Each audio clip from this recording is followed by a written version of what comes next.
Hello everyone, hello hello hello hello hello.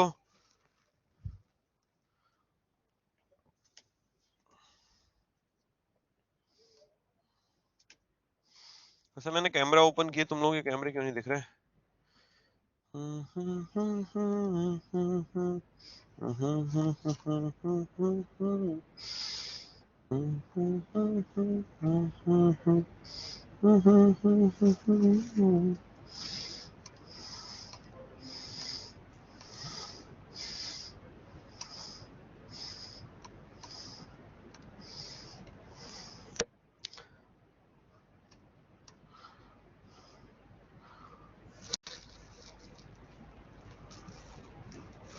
Eleventh को life का पहला प्रिय आशीर्वाद करना भैया। गॉड ब्लेस यू सभी को। भगवान आपका पेपर बहुत अच्छा करा, आपका सिलेक्शन आप करा है। ठीक है। हैप्पी सिंह पहली दफा जुड़े हैं लग रहा है। प्रकाश सर भी पहली दफा जुड़े हैं। अंबर शुक्ला तो पहली दफा नहीं जुड़े। Sound is okay? आवाज आ रही है? All okay? Audio video PPT okay?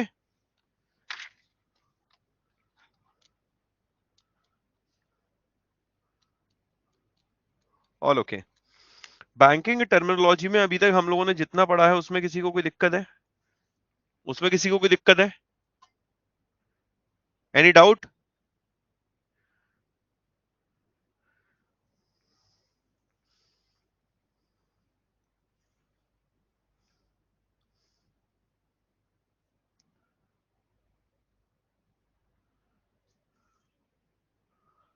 Okay fine. अब हम लोग पढ़ने जा रहे हैं यहाँ पर ओम्बड्समैन। ओम्बड्समैन हम लोगों ने लास्ट टाइम नहीं पढ़ा था ना? लास्ट टाइम हम लोग का आरटीजीएस एनईएफटी कंप्लीट हो गया था, डन हो गया था, आईएमपीएस डन हो गया था, आरटीजीएस ओके, आईएफएससी डन हो गया था। Okay fine. अच्छा, ओम्बड्समैन मतलब क्या होता है? ओम्बड्समैन इसे हिंदी में बोलते हैं Lokpal. What is the meaning of ombudsman? According to you what is the meaning of ombudsman? Ombudsman का मतलब क्या है?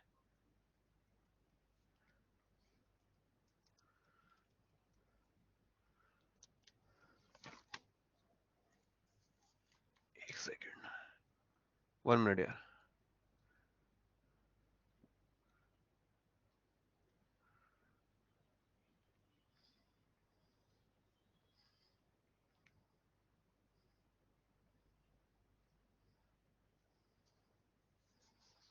ओम्बड्समैन अगर बैंक से कोई ना मिले तो ओम्बड्समैन के पास जाना चाहिए। अच्छा, मैंने ओम्बड्समैन बैंकिंग पूछा ही नहीं है। वन टाइप ऑफ जज, ओके फाइन। लोकपाल, ये तो हिंदी बता रहे हो आप, लोकपाल बता रहे हो। अगर कोई नॉर्मल पूछे what is the meaning of ombudsman, तो तुम कैसे मतलब बोलोगे? मतलब हाँ ठीक है लोकपाल, लोकपाल मतलब ओम्बड्समैन, क्या बोलोगे? मतलब क्या यार? अच्छा, ये सामने मेरा फोटो दिखा के कोई तुमसे पूछे ये कौन है तो क्या बोलोगे? अरे ये तो सर है। मतलब कोई ना कोई आइडेंटिटी है ना? कोई ना कोई आइडेंटिटी है कि नहीं? प्रकाश के लिए पूछे मेरे को फोटो दिखा के प्रकाश कौन है, मैंने बोला प्रकाश मेरा स्टूडेंट है भाई। ठीक है, यही तो मैं बोलूंगा। अगर कोई पूछेगा सुनीता कौन, तो बोलूंगा हाँ बेटा ये स्टूडेंट है। यही तो कहना है हमें। तो किसी इसकी आइडेंटिटी क्या है? लोकपाल मतलब क्या? लोकपाल मतलब क्या? One who solve problem. Well done Puja, okay. जो आपकी समस्या का निवारण करे, जो भी आपकी इस समस्याएं, जो भी आपकी ग्रीवियंसेस हैं, उनका निवारण करने वाला आपका लोकपाल होगा। लोकपाल हर किसी की लाइफ में एक ना एक लोकपाल है। चाहे माँ हो चाहे पिताजी हो, किसी की लाइफ में कोई खास लोकपाल होता है। ठीक है, वो अलग ही समस्या का निवारण करता है। ठीक है, या करती है, होता ही नहीं होता है?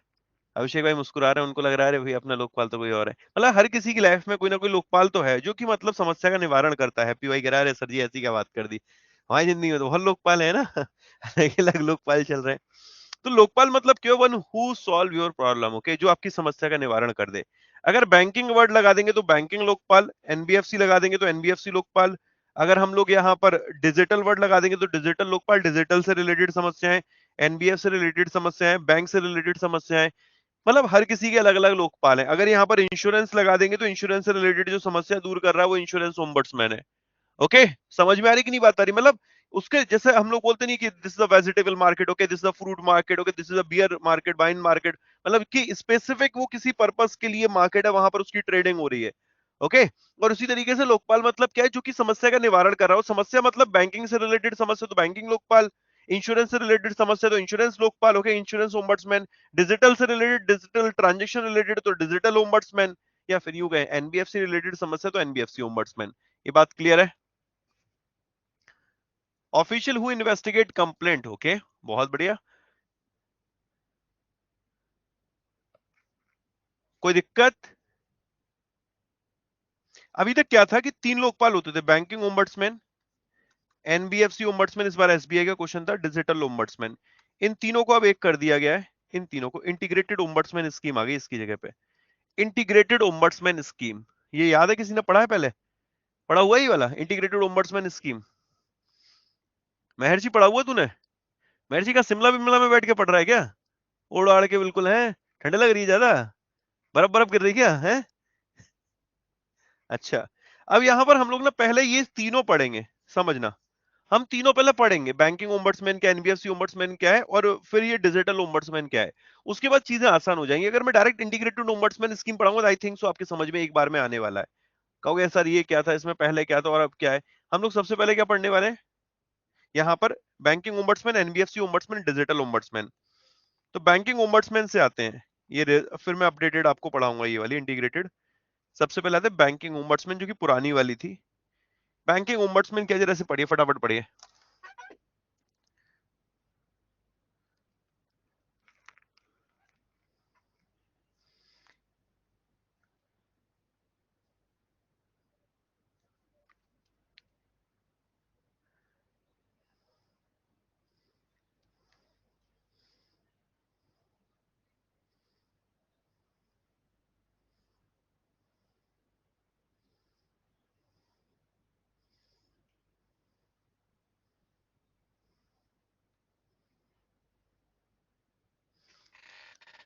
इसमें नोट बनाने होंगे पुराने वाले के? नो, बिल्कुल नहीं। अब जरा समझिए, जो ओम्बड्समैन होता है, it is appointed by whom? इसे अपॉइंट कौन करता है? कौन अपॉइंट करता है? Reserve Bank of India, okay. जैसे फॉर एग्जांपल मैं अपनी बात कर लेता हूँ। मेरे साथ हुआ था, मेरे साथ असल में एक घटना घटित हुई थी। मैं शूज खरीदने के लिए गया था, और जब मैं जूते खरीदने के लिए गया तो मैंने अपना कार्ड स्वैप किया था। आज से काफी वक्त पहले की बात है, आई थिंक सो 6-7 साल पहले की बात है। मैंने कार्ड स्वैप किया, और जब कार्ड स्वैप किया तो मेरे अकाउंट से पैसे डिडक्ट हो गए थे। मेरे अकाउंट से पैसे डिडक्ट हो गए। बट मुझे नहीं पता था कि ऐसा कुछ फंडा होता है। That time I was student, okay, कि जब तक स्लिप जनरेट नहीं होती ट्रांजेक्शन पूरा नहीं माना जाता है। पॉइंट ऑफ सेल मशीन होती है ना, सब देखिए पॉइंट ऑफ सेल मशीन। उसमें क्या होता है, आप कार्ड स्वैप करते तो स्लिप आती है निकल के, पेपर फॉर्म में निकल के आता है। ठीक है, आपके लिए कॉपी एक होती है, एक वेंडर के लिए कॉपी होती है, ठीक है। अगर वो नहीं आता है तो इसका मतलब वो कहता है कि यार ये ट्रांजेक्शन डन नहीं हुआ, आपके अकाउंट से अगर पैसा डेबिट हो गया है तो हमारे अकाउंट में क्रेडिट नहीं हुआ है, आपका पैसा आपको विद इन 7 डेज रिफंड हो जाएगा। यही तो बोला जाता है, यही तो बोला जाता है कि विद इन 7 डेज आपको रिफंड हो जाएगा। बट अगर वो आपको पैसा रिफंड नहीं होगा तो फिर आप क्या करेंगे बताइए? कस्टमर केयर को फोन लगाएंगे, अरे सुनते हो जी, हमारा पैसा कट गया, वापस दीजिए ना। वो कहेगा हम कैसे, ऐसे कैसे पैसा आपका वापस दे दें, आप जाइए ना अपने कंसर्न बैंक में, वो आपका पैसा आपको वापस देंगे। वो यही कहेगा। फिर हम कहाँ जाएंगे? हम कहाँ जाएंगे? बैंक जाएंगे अपने। अब जब हम बैंक पहुंचेंगे तो बैंक में क्या कहेंगे उनसे? मैंने उनको दिया एक एप्लीकेशन, और एप्लीकेशन के साथ मैंने उनको दिया था, तब मेरे को पता चला एक फॉर्म बनता है। उस फॉर्म को बोलते हैं charge back form, okay. Charge back form यानी कि मुझे जो मेरा पैसा कटा है मुझे वापस चाहिए। और मैंने उनको एप्लीकेशन लिख के दी, और मैंने उनको चार्ज बैक फॉर्म फिल करके दिया। उन्होंने कहा कि आपको 2,500 रुपए वापस आ जाएंगे। उस टाइम यार हम लोग वही थे, स्टूडेंट लाइफ होती ना, 50-50 करके 100 जोड़ते हैं, 100 करके 500 जोड़ते, 500 से 1,000 जोड़ते थे, और बैंक में जाके जमा कर देते थे। अब वो लाइफ थी, उस टाइम 2,500 रुपए बहुत होते थे। 2,500 की कीमत ऐसी होती थी कि मतलब क्या बताएं भाई। अगर आज से पहले चले जाए, 50 रुपए की पेट्रोल डलवानी होती तो उससे कहते भाई 25 तू दे, 25 हम दे। तो उस टाइम की 2,500 की कीमत तुम समझो। समझ रहे हो नहीं समझ रहे? कि अब भाई ये प्लान करना पड़ता था कि जन्मदिन पूरी साल में एक बार आएगा तुम्हारा, तुम्हें दोस्तों को पार्टी देनी है, उसमें भी पैसे जोड़ के चलने हैं। अब ऐसे में 2,500 रुपए कटने का मतलब भाई बहुत सारी प्लानिंग लूज होना, और फरवरी का महीना भी आने वाला होता है। तो हर तरीके की प्लानिंग कहीं ना कहीं आपकी बर्बाद होने वाली थी। तो कहीं ना कहीं आपको जरूरत है कि मेरा दोस्त अपना मेरा पैसा वापस आ जाए। लेकिन मेरा बैड लगता मेरा पैसा वापस नहीं है, कि दैट टाइम मैं बहुत ज्यादा एंगेज था अपने पढ़ाई पढ़ाई में, तो मैं इतना बैंक में चक्कर नहीं लगा पाया। बट हाँ, मैंने ये फॉर्म फिल करके उन्हें दे दिया।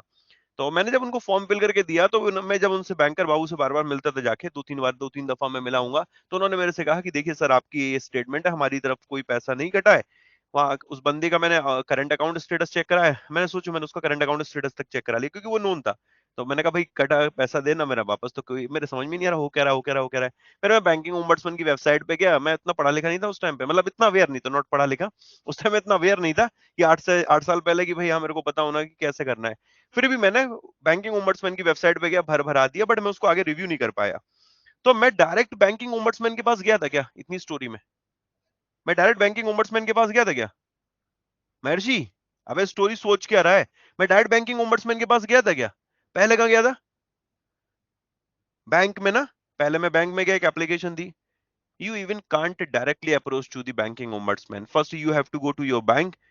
You have to give in your application कि ये ब्ला ब्ला ब्ला मेरी समस्या है, फलाना फलाना मेरी समस्या है, इतना पैसा मेरा कट गया है, आप मेरा वापस दे दीजिए। अगर बैंक आपकी एप्लीकेशन का रिवर्ट करता है और वो आपके फेवर में नहीं है, या फिर बैंक आपको रिवर्ट नहीं करता 30 दिन के अंदर, 30 दिन के अंदर आपको रिवर्ट नहीं करता है, then you will go to banking ombudsman. बात क्लियर हुई? बात क्लियर हुई? मतलब आप पहले डायरेक्ट चले जाओगे? अक्षय भाई डायरेक्ट चले जाओगे बैंक क्या? सॉरी ओम्बड्समैन के पास नहीं जा सकते ना? आज भी हमारे लिए 2500 बहुत है सर। देखो यार अब तुम उस वाली जगह पर बैठे हो जहां पर मैं एक वक्त पहले हुआ करता था, ठीक है? तो टेंशन ना लो, कल को तुम यहाँ पर बैठे होगे तो तुम्हारे लिए 2500 नॉमिनल अमाउंट हो जाएगा। तो वक्त वक्त की बात होती है, उसे छोड़ो। ये बात समझ में आई कि नहीं आई? मतलब होगा क्या, स्टोरी फॉर्म में समझना, प्लीज रटने की कोशिश मत करना, एग्जाम में से एक भी क्वेश्चन यहाँ से बाहर नहीं जाने वाला, मैं इसे पढ़ा दूंगा रटा दूंगा सारी चीजें, बट मेरी स्टोरी को समझो। क्या मैं डायरेक्ट गया बैंकिंग ओम्बड्समैन के पास? नहीं ना। ठीक है, ध्यान रखना प्लीज, मेंटली प्रेजेंट रहना। पहले मैं बैंक गया, बैंक में एप्लीकेशन दी, 30 दिन के अंतर्गत वो मेरे को रिवर्ट देंगे। रिवर्ट दो चीजों में होगा, या तो मेरे फेवर में या तो मेरे अगेंस्ट में। अगर फेवर में तो बल्ले बल्ले आशीष गौतम का पैसा वापस, अगर आशीष गौतम के फेवर में नहीं है तो इसका मतलब उसका पैसा वापस नहीं। देन फिर मैं किसके पास जाऊंगा? बैंकिंग ओम्बड्समैन के पास। बैंकिंग ओम्बड्समैन को कहूंगा अरे सर जी मेरा पैसा, अरे सर जी बहुत चीजें मेरी खराब हो जाएंगी, मेरा पैसा दे दो, ए भाई मेरा पैसा देना ही बार। अरे सर आप एप्लीकेशन दिए ना, ठीक है हम आप इस पे अभी बात करते देखते 30 दिन का, फिर उसको भी टाइम दिया जाएगा। लेकिन बैंकिंग ओम्बड्समैन कहता अरे गौतम जी तुम जल्दी आ गए। मैंने कहा क्यों, क्या हुआ साहब? कि अगर आप 1 साल बाद आते ना तो मैं केसेस से डील नहीं करता। मतलब क्या है इसका? कह रहे 1 साल से पुराने मैटर को मैं डील नहीं करता। 1 साल से पुराने मैटर को, ये एग्जाम के क्वेश्चन है सारे, 1 साल से पुराने मैटर को बैंकिंग ओम्बड्समैन डील नहीं करता। 1 साल से पुराने मैटर हो जाएंगे, बैंकिंग ओम्बड्समैन के पास आप नहीं जा सकते। समझ में आया? या तो ये हो कि भाई आपको 30 दिन का टाइम दिया गया, आपने एप्लीकेशन दी बैंक में, बैंक ने आपको 5 दिन के अंतर्गत रिवर्ट कर दिया, ठीक है? तब से 1 साल तक आपके पास टाइम है, आप बैंकिंग ओम्बड्समैन के पास जा सकते हैं। ओके? या फिर 30 दिन तक बैंक ने को रिवर्ट ही नहीं किया, 30 दिन तक बैंक ने रिवर्ट नहीं किया, बैंक के पास 30 दिन का टाइम था ना, तो 30 दिन खत्म हुए उसके बाद आप फिर कहा जाएंगे बैंकिंग ओम्बड्समैन के पास। दोनों केसेस समझ में आ रहे हैं? ये थ्योरेटिकल भी समझाऊंगा, लिखा हुआ है ना, मतलब थ्योरेटिकल तो समझा रहा हूं मैं, ये रिटन फॉर्म में भी दिखा दूंगा। ये क्लियर है? तो सबसे पहला important point, banking ombudsman appoint कौन करता है? फाइनेंस मिनिस्ट्री अपॉइंट करती है, Amrita. Amrita finance ministry appoint करती है। ओके? फाइनेंस मिनिस्ट्री अपॉइंट करती है। हैं थम्स अप क्यों दिखा रही हो? वाह बहुत बढ़िया है बेटा, मेंटली प्रेजेंट रहो। कौन अपॉइंट करता है इसको? Reserve Bank of India Maharshi, RBI appoint करता है। ठीक है, आप डायरेक्टली बैंकिंग ओम्बड्समैन के पास जा सकते हैं? नहीं जा सकते। पहले आप बैंक में जाएंगे, एक एप्लीकेशन देंगे, वो आपको 40 दिन के अंतर्गत रिवर्ट करेगा। 40 दिन के अंतर्गत, 30 दिन के अंतर्गत रिवर्ट करेगा। 30 दिन के अंदर, 30 दिन के अंदर अगर आपके फेवर में आ गए तो आपके पैसे वापस। 30 दिन, अब भाई यार तेरे फेवर में आ गए तो तेरे पैसे वापस, तेरे पैसे वापस। ओके? तेरे फेवर में नहीं आया, then you will approach to the banking ombudsman. Then you will approach to the banking ombudsman. Banking ombudsman 1 साल से पुराने मैटर को डील करता है, 1 साल से नीचे वाले मामलों को वो देखता नहीं है। तू ना सुन, ये ना कर, वो मुंह तो तूने बंद कर लिया, लिपसिंग करता रहता है। ठीक है ना? तेरे समझ में आ रहा, ध्यान मेंटली प्रेजेंट रहे। 1 साल से कम के मामलों को डील करता है। ओके? समझ रहे हो ना? ये छोटी छोटी चीजें प्लीज इस पर फोकस करके चलिएगा। नेक्स्ट आगे बढ़ते हैं। बैंकिंग ओम्बड्समैन के बारे में से चर्चा करते हैं। जैसे हम लोगों को ना कुछ भी अगर पढ़ना होता है तो अलग अलग चीजों के लिए अलग चीजें विंडो ओपन होती है ना। वैसे ही अगर हम बैंकिंग ओम्बड्समैन के बारे में बात करें कि बैंकिंग ओम्बड्समैन के बारे में कहां पर कहा गया, उसके बारे में कहां पर एक्सप्लेन किया गया है, इसे किस कहां पर डिफाइन किया गया, तो it is defined in banking regulation act. Act please याद रखिएगा, आरबीआई एक्ट में डिफाइन नहीं है। ये किस एक्ट में डिफाइन है? Banking regulation act 1949। ओके? और उसका भी सेक्शन नंबर कौन सा? 35A। Clear? Clear clear? Fine. Okay. ये कब स्कीम स्टार्ट हुई थी? 1995 में, 1995 में। फिर 2002 में अपडेट हुई थी। लास्ट 2006 वाली है जो अभी तक करंट में चल रही थी, इंटीग्रेटेड ओम्बड्समैन स्कीम आने से पहले। वो कौन सी चल रही थी? 2006। कोई दिक्कत? कोई दिक्कत? आगे समझ में? ये दोनों पॉइंट क्लियर है?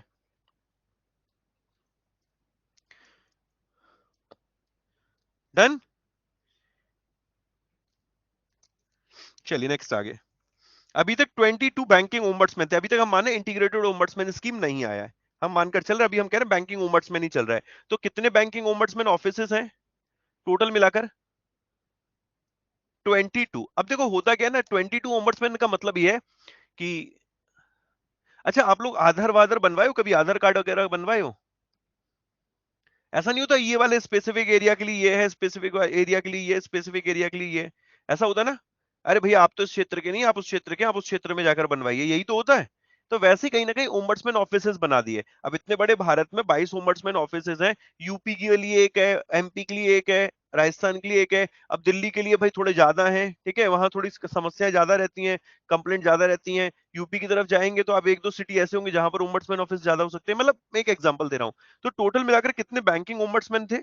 ऑफिसेस थे 22। ओके, और वहां पर एक जो आरबीआई का मैनेजर, जनरल मैनेजर, जो भी चीफ जनरल मैनेजर, वो वहां पर अपॉइंट किया जाता है और वो बैठता है as an ombudsman. Okay, clear है? कोई दिक्कत? कोई दिक्कत यहां तक? प्रकाश क्लियर हो रहा है कि नहीं हो रहा? अंबर बाद में नोट कर ले यार। अंबर, तेरे पास इतनी पीछे नोटबुक तूने रख रखी है, इसको भी बनाएगा नोटबुक है? बच्चों को पढ़ाएगा? भाई रुक जा यार, रुक जाओ, समझ लो। अगर ना समझ में खुद लिख लोगे तुम तसल्ली से बैठ गए यार। समझ लो चीजों को। जरा देखिए कौन कौन से बैंक कवर है इसमें। फॉर एग्जांपल आप आरआरबी में गए, आरआरबी में समस्या आ गई, पेमेंट बैंक में गए, स्मॉल फाइनेंस बैंक में गए, तो क्या सारे बैंक में आपकी समस्या का निवारण नहीं हो रहा? तो क्या बैंकिंग ओम्बड्समैन को अप्रोच कर सकते हो? तो देखते हैं क्या है। ऑल शेड्यूल्ड कॉमर्शियल बैंक यानी कि public sector bank, private sector bank, foreign bank, okay, regional rural bank, RRB, क्षेत्रीय ग्रामीण bank, scheduled primary cooperative bank, small finance bank, payment bank, यानी कि सारे बैंक कवर हो रहे हैं यहाँ पर। तो यहाँ पर तो सारे बैंक कवर हो रहे हैं। क्यों भाई हैप्पी? सारे बैंक कवर हो रहे हैं कि नहीं हो रहे? अगर तेरा आरआरबी में, पेमेंट बैंक में, सभी में अकाउंट है, तेरा आरआरबी में भी अकाउंट है, पेमेंट बैंक में भी, स्मॉल फाइनेंस बैंक में भी है, और तेरी समस्या का समाधान कहीं पर भी नहीं हो रहा फॉर एग्जांपल, तो तू बेटा कहीं पर भी जाके अप्रोच कर सकता है। मतलब ये है कि मतलब इतने सारे बैंक कवर है, इनमें अगर किसी में भी तेरा अकाउंट है ना, तो वहां पर बैंकिंग ओम्बड्समैन की सुविधा दी गई है। ओके, क्लियर हो रहा है ये पॉइंट? अगर एग्जाम में आता है कि which of the following bank is covered under the banking ombudsman scheme, A लिखा हुआ है scheduled primary cooperative bank, scheduled commercial bank, okay, payment bank, small finance bank, all of the above, last वाला, तो क्या टिक करके आओगे? क्या टिक करके आओगे? All all all of the above, all of the above, well done यार। ठीक है।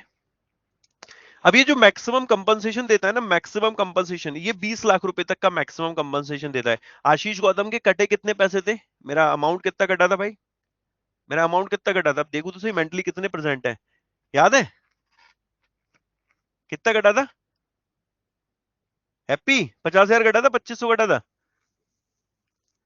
2500 ना। अब मेरे अकाउंट से 2500 कटा है, मेरे को कंपनसेशन कितने तक का मिलेगा? कंपनसेशन कितने तक का मिलेगा?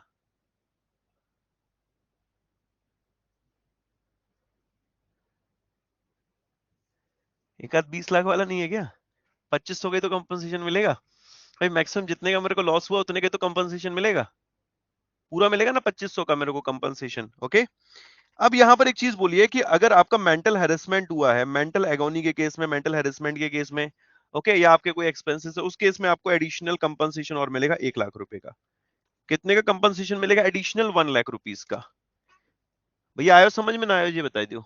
20 लाख से ज्यादा भी तो हो, उस केस में 20 ही मिलेगा ना बेटा पूजा। देखो हाँ, दिमाग ना आप थोड़ा तनिक ज्यादा इस्तेमाल कर लेते हो। इसका अर्थ ये है कि वो 20 लाख से ऊपर के केसेस डील ही नहीं करेगा, फिर आप जाइए कोर्ट में जाइए।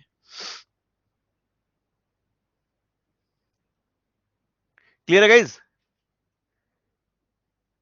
मैक्सिमम कंपनसेशन वाला क्वेश्चन आ चुका। Earlier amount was 10 lakh, earlier amount was 10, now it is 20 lakh. Okay, आगे बढ़ते। क्लियर? यहां तक कोई दिक्कत? टोटल कितने बैंकिंग ओम्बड्समैन है? टोटल कितने बैंकिंग ओम्बड्समैन है? 25, 25, 25, 25। Maximum compensation 20 lakh, maximum compensation 20 lakh, additional compensation 1 lakh, maximum compensation 20 की 21, मैक्सिमम 20 की 21 भाई, 20 21 20 21, 20 की 21, मैक्सिमम कंपनसेशन 20 की 21, 20 प्लस 1, 20 मैक्सिमम हो गया। एडिशनल वर्ड आएगा जब मेंटल हेरेसमेंट और एगोनी के केस में, वो एडिशनल 1 लाख हो जाएगा। ओके। अच्छा, आरबीआई के द्वारा बैंकिंग ओम्बड्समैन अपॉइंट किया जाता है कि फाइनेंस मिनिस्ट्री के द्वारा? ऑब्वियसली आरबीआई के द्वारा। ठीक है, सारे के सारे बैंक कवर है, all scheduled commercial bank, public sector bank, private sector bank, foreign bank, RRB, payment bank, small finance bank, primary urban cooperative bank. Okay, सारे बैंक, सारे के सारे बैंक कवर हो रहे हैं इसमें। किस एक्ट में डिफाइन है? आरबीआई एक्ट में डिफाइन है ये। RBI act, RBI act, RBI act. Prakash, RBI act? No, banking regulation act. Okay fine. Banking regulation act का सेक्शन कौन सा? 35A, 35A। क्लियर है ना? 35A। बहुत बढ़िया, नेक्स्ट आगे बढ़ते हैं। अब जरा इस वाली लाइन को, पहली वाली को पढ़िएगा।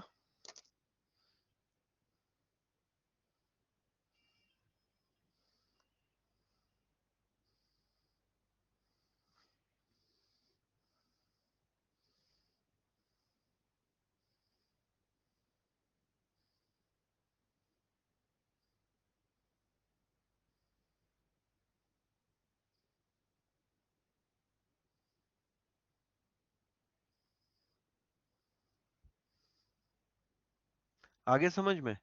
वही लाइन तो है कि अगर आपको रिवर्ट 30 दिन तक नहीं मिला, और अगर आपको रिवर्ट मिल गया, तो तब से अगर आपके फेवर में नहीं, then you can approach banking ombudsman. पढ़ते हैं। One can file complaint before banking ombudsman if reply is not received from the bank within a period of 1 month. अगर 1 महीने के अंतर्गत रिप्लाई नहीं मिलता, then you can approach. For example, Ashish Gautam आपको पढ़ा रहा है, आशीष गौतम की क्लास नहीं हो रही, 1 घंटा लेट, 2 घंटा लेट, 3 घंटा लेट, 4 घंटा लेट। कोई तो टाइम निर्धारित करो कि 1 घंटा लेट हो या 2 घंटे लेट हो, तो उसके बाद हम भाई कंप्लेंट कर सकें। या कोई टाइम ही नहीं होगा, मनमर्जी है भैया, आते रहेंगे जाते रहेंगे, नहीं होना चाहिए ना। तो यहां पर भी बोला कि अगर 1 महीने तक रिवर्ट नहीं मिला, देन अप्रोच करोगे। या 1 महीने में जो रिवर्ट मिला, आगे पढ़ते हैं। After the bank concern has received once complaint and the bank reject the complaint, और बैंक ने कहा भाई चल बक, दिमाग खाने आ जाता है, कोई तेरी मतलब कंप्लेंट का कोई रियल ग्राउंड नहीं है, जेन्युइन नहीं है, हमें समझ में नहीं आ रहा, और हम तेरा पैसा वैसा कुछ नहीं दिलवाएंगे, मतलब कंप्लेंट आपकी रिजेक्ट कर दी, देन यू कैन अप्रोच। तीन तीन चीज हो गई, या तो आपकी रिजेक्ट कर दी कंप्लेंट, या आपकी रिवर्ट ही नहीं आया, रिवर्ट ही नहीं आया 1 महीने तक, और एक रिवर्ट आया और वो आपके फेवर में नहीं रहा। समझ में आ गया बात? क्लियर है? कोई दिक्कत यहां तक? डन। और if complaint is not satisfied with the reply given by the bank, camera कैसे ऑन होगा सर फोन में? आई डोंट नो यार, आई डोंट नो।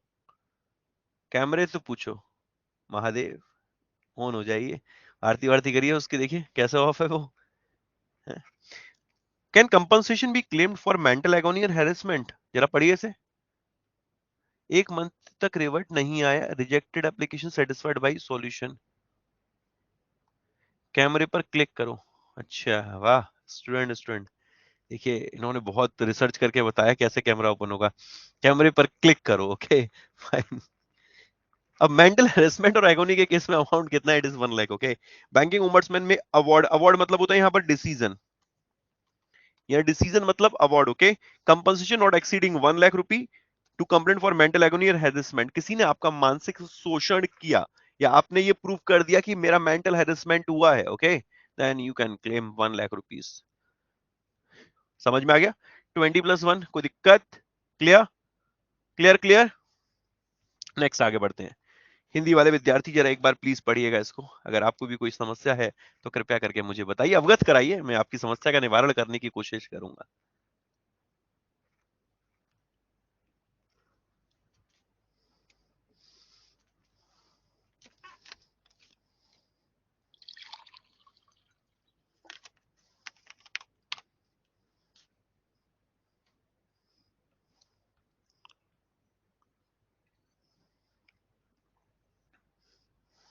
गुरुजी सर्दी बहुत लगती है।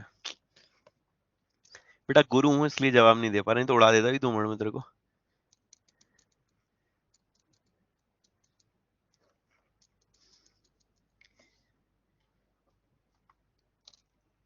ये पढ़ो जरा। ओम्बड्समैन कब तुम्हारी कंप्लेंट को कंसीडर नहीं करेगा? बैंक में इतनी भीड़ होती है, हमेशा की मेंटल हेरेसमेंट होता है। महर्षि, भविष्य तुम्हारा बहुत उज्जवल है, तुम उसी भीड़ का पार्ट बनने जा रहे हो। और कल को जब तुम कुर्सी के इस तरफ बैठोगे तो तुम्हें भी बहुत अच्छा फील होने वाला है। समझ में आ रहा है?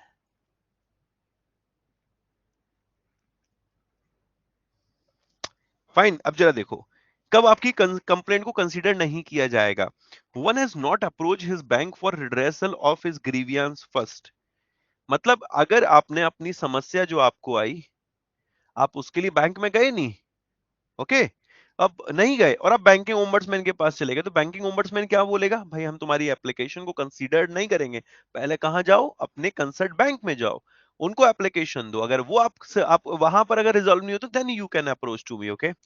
One has not made complaint within a 1 year. Oh my god, ये वाला पॉइंट तो कितना बढ़िया है। मतलब किसी ने 1 साल के अंतर्गत कंप्लेंट करी ही नहीं है, तो फिर बैंकिंग ओम्बड्समैन कहेगा बेटा 1 साल से पुराना मैटर, यानी tata bye bye. From the date of receipt of the reply of a bank और if no reply is received the complaint to the banking ombudsman made after blah blah blah blah blah. समझ में आ गई? पढ़ लो share एक बार।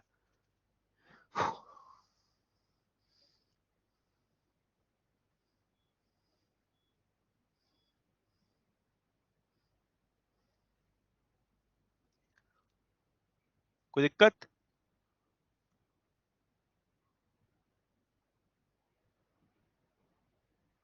What can be done in such cases? Anil Pandya ji, फिर आप court के cases लड़िए, तारीख पे तारीख, तारीख पे तारीख, जज साहब तारीख पे तारीख लेते रहिए, चलती रहेंगी यहाँ।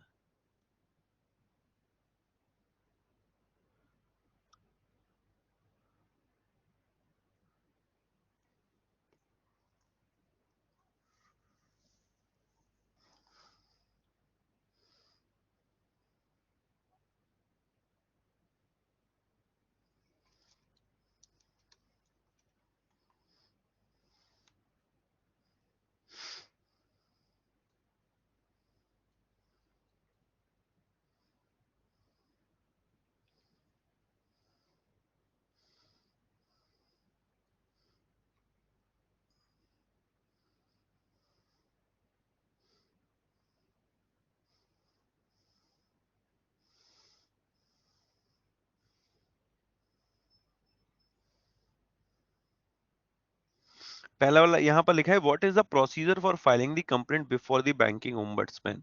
बैंकिंग ओम्बड्समैन को कैसे आप कंप्लेंट कर सकते हो? बैंकिंग ओम्बड्समैन को आप कंप्लेंट कर सकते हो, एक प्लेन पेपर पे लिख के पोस्ट कर दो उनके एड्रेस पे, या फिर ऑनलाइन कंप्लेंट कर दो, या फिर एक मेल सेंड कर दो, ओके। तीनों केसेस में कर सकते हो। बैंक रिप्लाई में 1 मंथ से ज्यादा टाइम लगा तो? मतलब समझा ही नहीं भाई तू।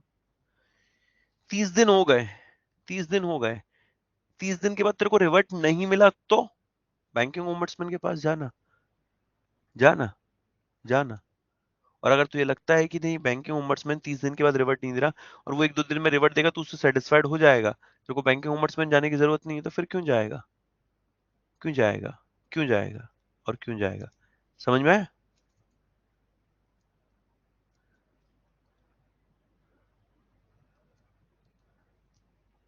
आ गया समझ में ये? If there is any cost involve in filing complaint with banking ombudsman तो नो कॉस्ट, कुछ भी चार्ज नहीं लगता, फ्री ऑफ कॉस्ट है, फ्री ऑफ कॉस्ट। भाई आपका पैसा कट गया, आपको समस्या, आपसे समस्या के समाधान के लिए बैंक पैसा थोड़ी लेगा। No fees is charge, okay. Next, Hindi वाला पढ़ लो जल्दी से विद्यार्थी।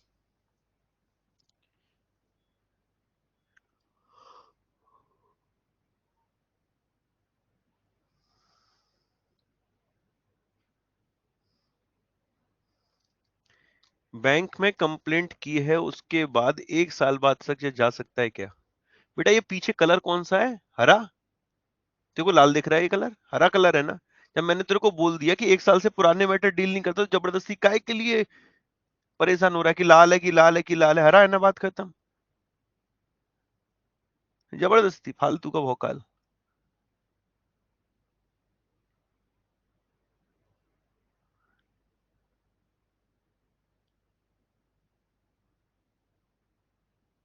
कोई दिक्कत? आगे बढ़ते हैं। अब जरा लास्ट देख लो ये वाला। अब देखो हुआ क्या ना, आप बैंक में गए, बैंक ने नहीं सुनी, ओम्बड्समैन के पास गए, ओम्बड्समैन ने नहीं सुनी, देन फिर क्या करोगे? देन फिर क्या करोगे? उससे ऊपर बैठते deputy governor of Reserve Bank of India, okay. और उनको बोलते थे appellate authority, appellate authority. Yes, you can approach to the appellate authority, the appellate authority is vested with the deputy governor of RBI. और ये appellate authority कौन होगा? Deputy governor of Reserve Bank of India, okay. ठीक है, clear है? कोई दिक्कत? यहां तक कोई दिक्कत? बैंकिंग ओम्बड्समैन में कोई दिक्कत भाई? रिवीजन कर लें फटाफट से एक बार। बैंकिंग ओम्बड्समैन अपॉइंट कौन करता है फटाफट बताइए। Banking ombudsman is appointed by whom? Nishant, banking ombudsman is appointed by whom? RBI, okay. It is appointed by whom? RBI. अच्छा, बैंकिंग ओम्बड्समैन मैक्सिमम कंपनसेशन कितने का देता है? 2500 के लिए आरबीआई के डेप्यूटी गवर्नर तक जा सकते हैं, क्यों नहीं जा सकते? क्या मतलब पेड़ पे लटक के आ रहे हैं क्या पैसे? फ्री के आ रहे हैं क्या? अभी हम पीएम सीएम तक चले जाएंगे। 20 लाख रुपए एडिशनल कंपनसेशन कितने का है? एडिशनल कंपनसेशन 1 लाख रुपए का, ओके। चौथा पॉइंट जरूर इस, अच्छा एक बार बताना है किस एक्ट में डिफाइन है? बैंकिंग रेगुलेशन एक्ट 1949 में। 1949 में बैंकिंग रेगुलेशन एक्ट 1949 के किस सेक्शन में डिफाइन है? सेक्शन नंबर कौन सा है? 21, 21, 21, 21 भाई, 21। अच्छा 35 ए, सॉरी भाई। ठीक है, 35 ए। बैंकिंग ओम्बड्समैन को कितने दिन में रिवर्ट करना होता है? बैंकिंग ओम्बड्समैन को कितने दिन में रिवर्ट? 60 दिन में। 60 दिन में रिवर्ट करना होता है, 60 दिन में, 30 दिन में। बहुत बढ़िया। नेक्स्ट पॉइंट भाई, स्मॉल फाइनेंस बैंक के लिए पीएसएल टारगेट कितना है?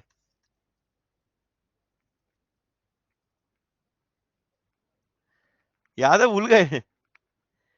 चलो 75%, चलो छोड़ो, माफ कर दिया। यहाँ पर नहीं तुम लोगों को परेशान कर रहा। अच्छा ये बताओ जित कौन कौन से बैंक कवर है? पब्लिक सेक्टर बैंक है, प्राइवेट सेक्टर बैंक है, फॉरेन बैंक है, पेमेंट बैंक है, स्मॉल फाइनेंस बैंक है, प्राइमरी अर्बन कोऑपरेटिव बैंक है, सारे के सारे बैंक कवर है, ऑल बैंक कवर है, ऑल बैंक कवर है। अच्छा एक बात बताओ, बैंकिंग ओम्बड्समैन 1 साल से पुराने मैटर डील करता है, 1 साल से कम मैटर डील करता है? 1 साल से पुराने, 1 साल से कम पुराने, कम पुराने, कम कम कम कम कम कम कम, ओके। 1 साल से कम के मैटर डील करता है। अच्छा, जो बैंकिंग ओम्बड्समैन होता है मेरे भाई, अगर ये इससे भी तुम सेटिस्फाइड नहीं देन फिर कहां जाओगे? इससे भी सेटिस्फाइड नहीं देन फिर कहां जाओगे? Appellate authority. अपीलेट अथॉरिटी कौन होता है? Governor of Reserve Bank of India. Governor of Reserve Bank of India. Shaktikanta Das है, वेल डन, बहुत बढ़िया। Governor of Reserve Bank of India है। Deputy governor of Reserve Bank of India, याद हो गया? अंबर, लिखने की जरूरत पड़ी क्या? बिना खत लिखे भी मोहब्बत हो सकती है मेरे भाई। समझ रहे हो, समझ रहे हो? हर बार खत लिखने की जरूरत नहीं है तो मत लिखो, कोई फायदा नहीं है। इतने खत का लिख के बेकारी होना, कुछ नहीं होना। क्लियर है ना ये? अब नेक्स्ट आगे बढ़ते हैं। अब आते हैं हम लोग एनबीएफसी ओम्बड्समैन पे, फिर आएंगे डिजिटल पे। इसे पढ़िए रहा।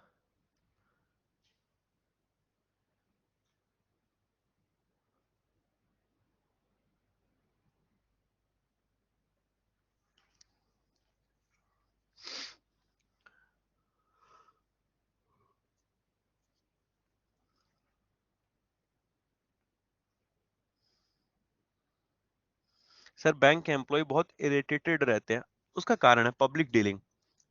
पब्लिक डीलिंग, उनको चैन से खाना भी नहीं खाने को मिलता है। वो 1 घंटे का खाना खाने के जाते हैं, लोग उनको समझने लगते हैं कि यार क्या है यार, 1 घंटा खाना खाएगा, 1 घंटे किस कौन खाना खाता है। ये मेरे को तो एक दिन का सीन याद है, अभी मैं एक रिसेंट एक बैंक में गया था। तो मैं, मेरे को पैसे शायद मुझे कुछ करना था, उसमें अकाउंट में निकालना था या कुछ करना था। तो मैं वहां पर बैठा था, तो एक मैम अपने बेटे को लेकर आई थी। भाई छोटा सा बच्चा था। तो एक अंकल थे, उनका काफी देर से इंतजार कर रहे थे, तो बड़ा फनी इंसिडेंट था वो। और अंकल, जब पहले एक स्लाइड ओपन कर देता हूँ तो पढ़ने वाले पढ़ते रहेंगे, बातें सुनने वाले सुनते रहेंगे, ठीक है? तो हुआ क्या कि उन्होंने, वो अंकल इंतजार करे काफी देर से, मैं भी वेट कर रहा था, तो भाई मेरा में तो थोड़ा बहुत पेशेंस लेवल है, अंकल में नहीं था। तो अंकल के पड़ोस में एक आए, तो उन्होंने पूछा मैडम कहाँ है, मैडम कहाँ है? तो मैडम को ये नहीं बोला खाना खा रहे, मैडम अपने बच्चे को खिलाने के लिए गई हैं, अभी घुमाने के लिए गई हैं, अभी वो आएंगी तब शुरू होगा। भाई उसका मैनेजर बैठा है, उसका सब बैठा, बस 2 मिनट में खेल खत्म। अब मैडम आई है, मैडम को बोल रहे मैडम बच्चे को घुमाया है। वाह, मैंने कहा दद्दू है, मतलब क्या है यार, मतलब वो लोग बेचारे चैन से खाना भी नहीं खा पाते। Public dealing is a very bad यार, वेरी बैड जॉब। बट नहीं, बट बैंक जॉब इज बहुत अच्छी, ठीक है, बहुत बड़ी बढ़िया जॉब है। बैंक जॉब खराब नहीं है, पब्लिक डीलिंग थोड़ी गड़बड़ है। चलो क्लियर है? बैंकिंग ओम्बड्समैन ये हो गया हमारा। अब आगे ओम्बड्समैन स्कीम फॉर एनबीएफसी, तो इसको बोलते हैं एनबीएफसी ओम्बड्समैन स्कीम। इसको नोटिफाई किया गया आरबीआई एक्ट में। ओ माय गॉड, वो वाला किसमें था? बैंकिंग रेगुलेशन एक्ट में। ये किसमें?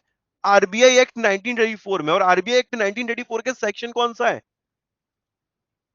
ठीक है, section 45L। Section 45L, okay, समझ में आ गया? क्लियर हो गया? आरबीआई एक्ट 1934 जो ये देखो ओम्बड्समैन स्कीम आई कब थी? 2018 में। वो कब आई थी?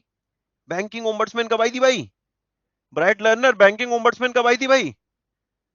2006 में। सुरभि पांडे, हैप्पी, दीक्षा, स्टूडेंट स्टूडेंट क्या कर रहे हो भाई? कौन कब आई थी? 2006? 1995? 95 में आई थी मेरे भाई, ओके। 2002 में अपडेट हुई थी और 2006 वाली अभी अपडेट चल रही थी, ओके। और ये कब आई थी? 2018 में आई थी एनबीएफसी ओम्बड्समैन। NBFC ombudsman. और एनबीएफसी ओम्बड्समैन स्कीम किस एक्ट में डिफाइन है? आरबीआई एक्ट 1984 में। और किस सेक्शन में डिफाइन है? 45L में। 45L में, ओके। क्लियर है ये? 45L में।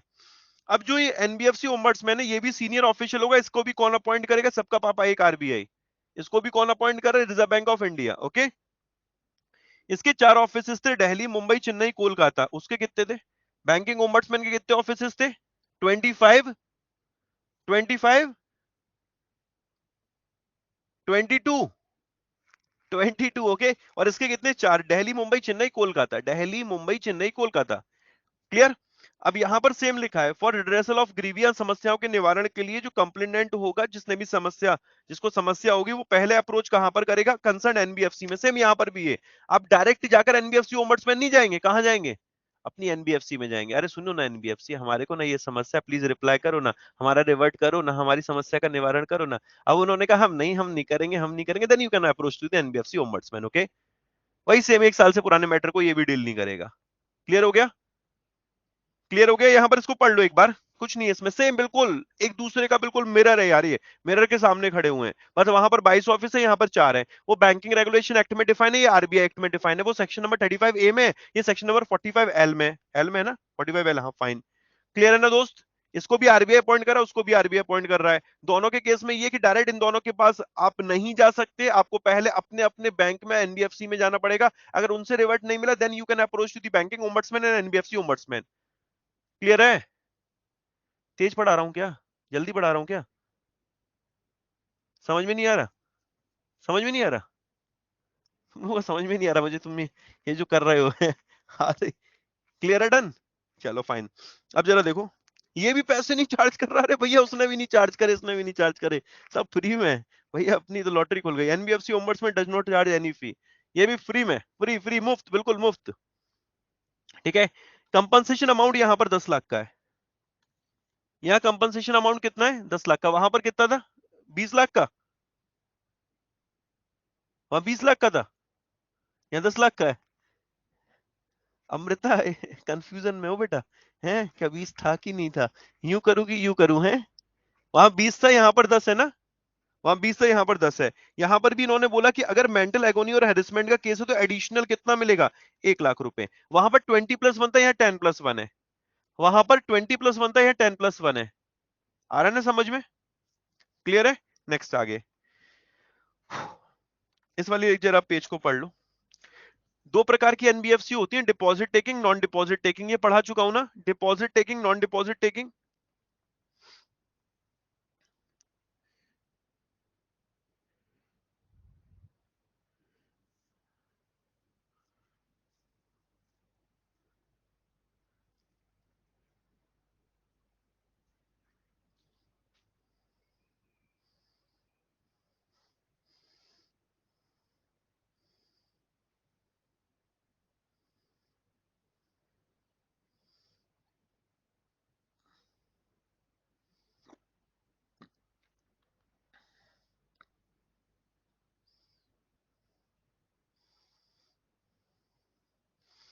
क्लियर है? मतलब इन्होंने क्या कहा कि कौन सी एनबीएफसी है जहां पर जाने पर आप एनबीएफसी ओम्बड्समैन के पास जा सकते हैं। There are lot of NBFC, बथेरी एनबीएफसी अलग अलग प्रकार की हैं। इन्होंने कहा कौन सी एनबीएफसी कवर होती हैं, वो एनबीएफसी कवर होती हैं जो आरबीआई एक्ट 1934 के सेक्शन नंबर 45 आई एफ में डिफाइन की गई हैं और आरबीआई एक्ट के इन सेक्शन के अकॉर्डिंग रजिस्टर्ड हुई हैं। इतना लंबा चौड़ा मत पढ़ो, बहुत कॉम्प्लिकेटेड हो जाएगा। यहां पर वो आएंगी जिनको पास डिपॉजिट एक्सेप्ट करने का राइट है, यानी कि डिपॉजिट टेकिंग एनबीएफसी में अगर आप गए और वहां पर आपको समस्या, then you can approach to the NBFC ombudsman. मेरी लाइन समझ में आई महर्षि? क्या बोला मैंने? टाइप करके लिखिए जरा।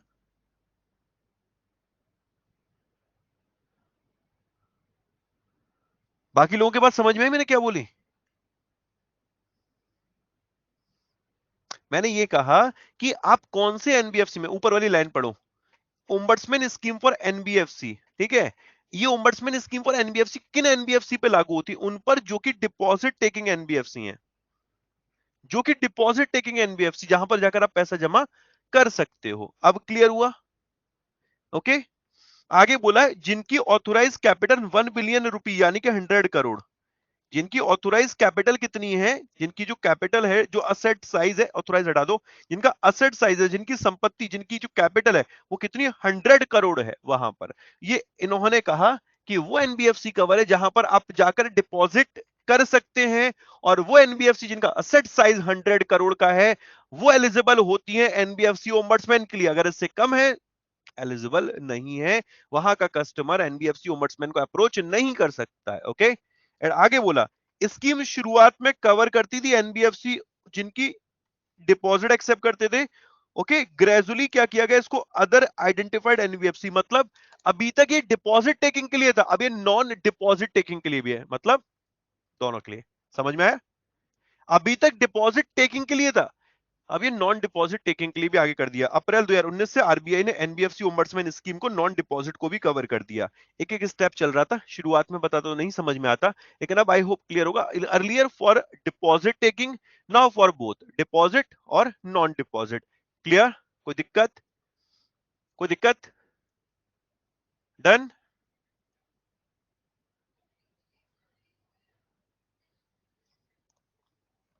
सर मुझे ये लड़कियां ब्रैकेट में लिखना है, मेरी बहनें मुझे क्यों दिख रही हैं? अच्छा दोस्त, तुम्हारी बहनें तुम्हें दिखती रहेंगी, डोंट वरी। ओके, चलो आगे बढ़ते हैं।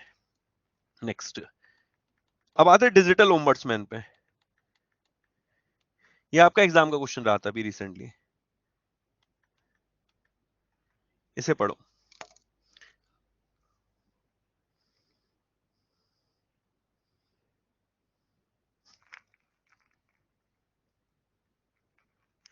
एक से एक उस्ताद है।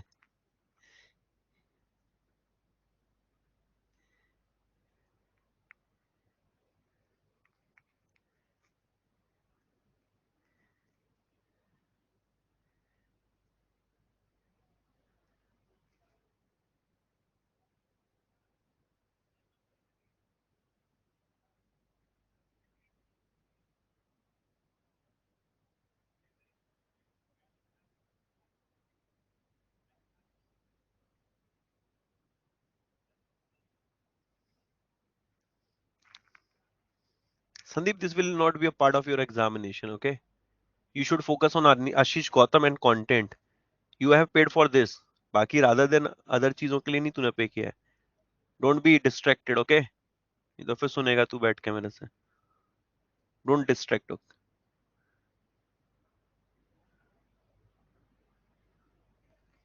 अब देखो इन्होंने क्या किया कि जैसे तुम लोग आजकल करते हो ना, पेटीएम करो, हे बहन चल ना गोलगप्पे खाने चलना है।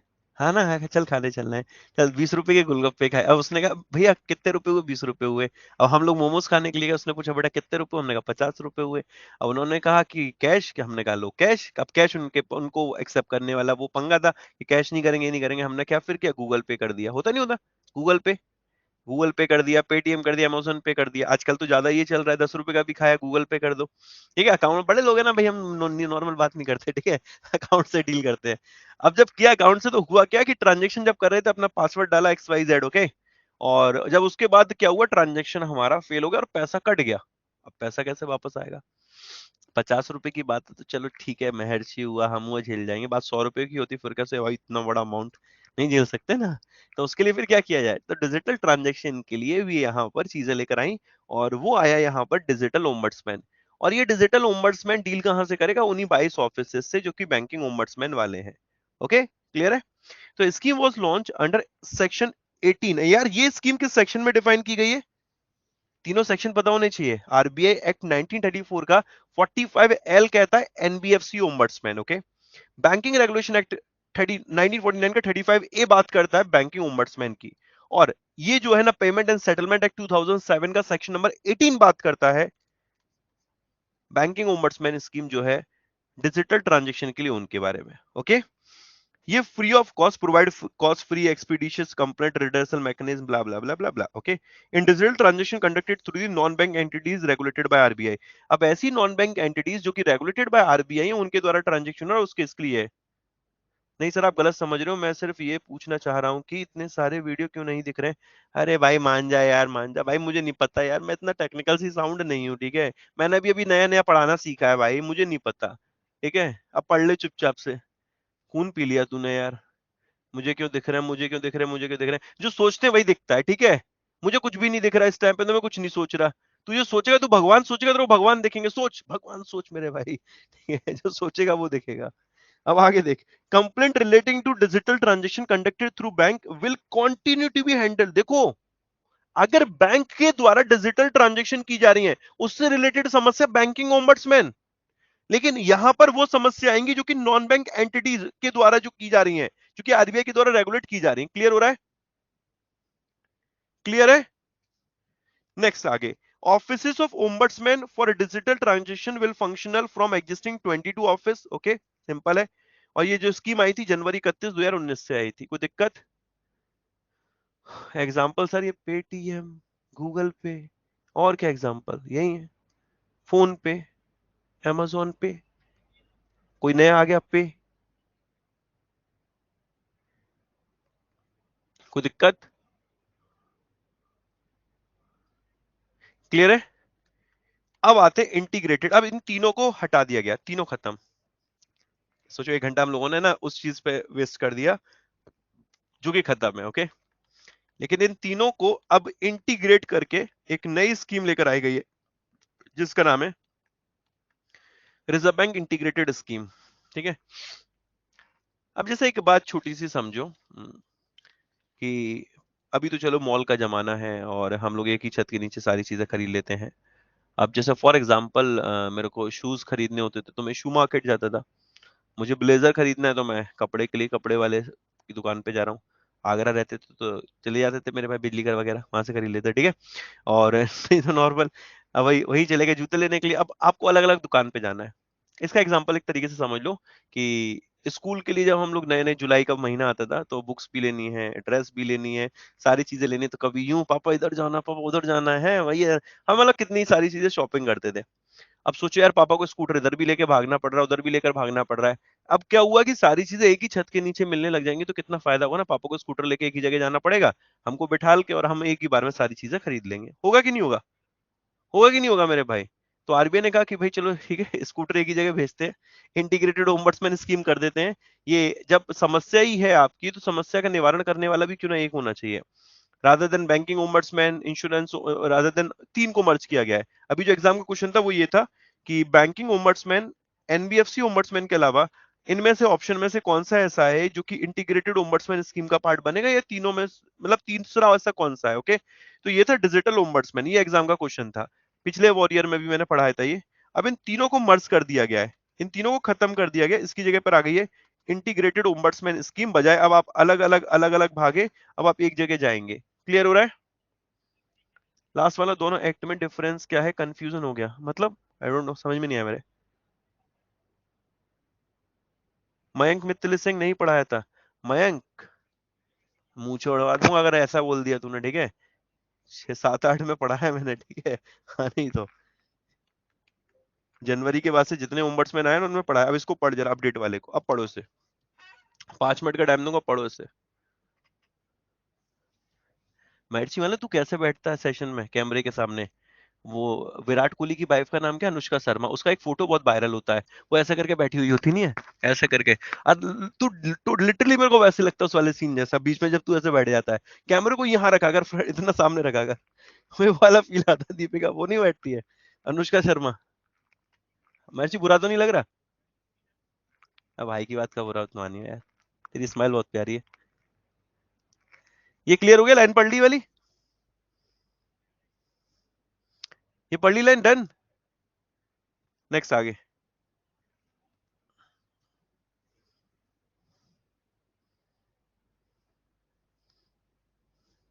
सुई धागा वाली मूवी, यस।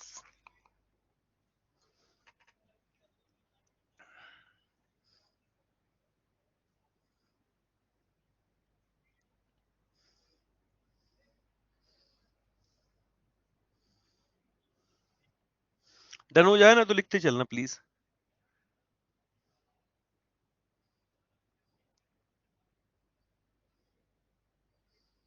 डन। ये ना दोस्त कंप्लेंट मैनेजमेंट सिस्टम है, इसके बारे में पढ़ेंगे अभी। यहीं से आप अपनी कंप्लेंट लिखेंगे, देखो। Track your complaint, file an appeal, feedback, file a complaint, सारे ऑप्शन यहीं आएंगे। पढ़ते चलो इसे आराम से, तसल्ली से।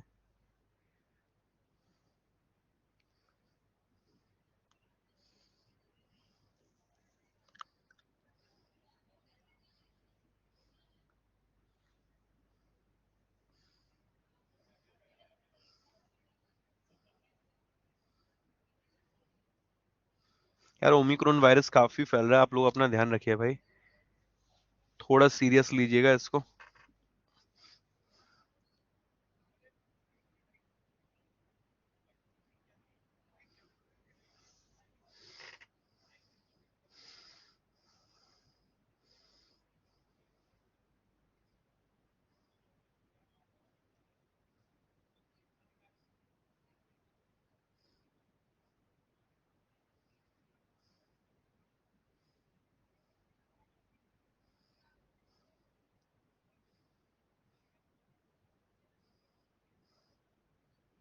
डन। नेक्स्ट आगे।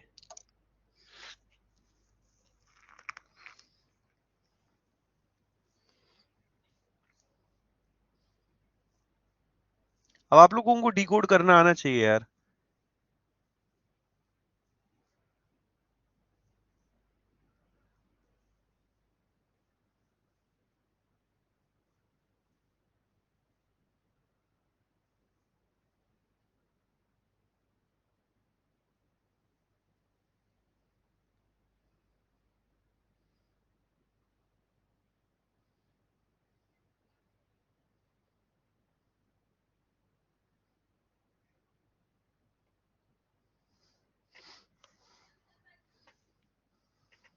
एक सेकंड रुकना, हमारे यहाँ पंच बहुत है यहाँ पर, ठीक है, पंचायत बहुत चलती है, एक मिनट रुको।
डन।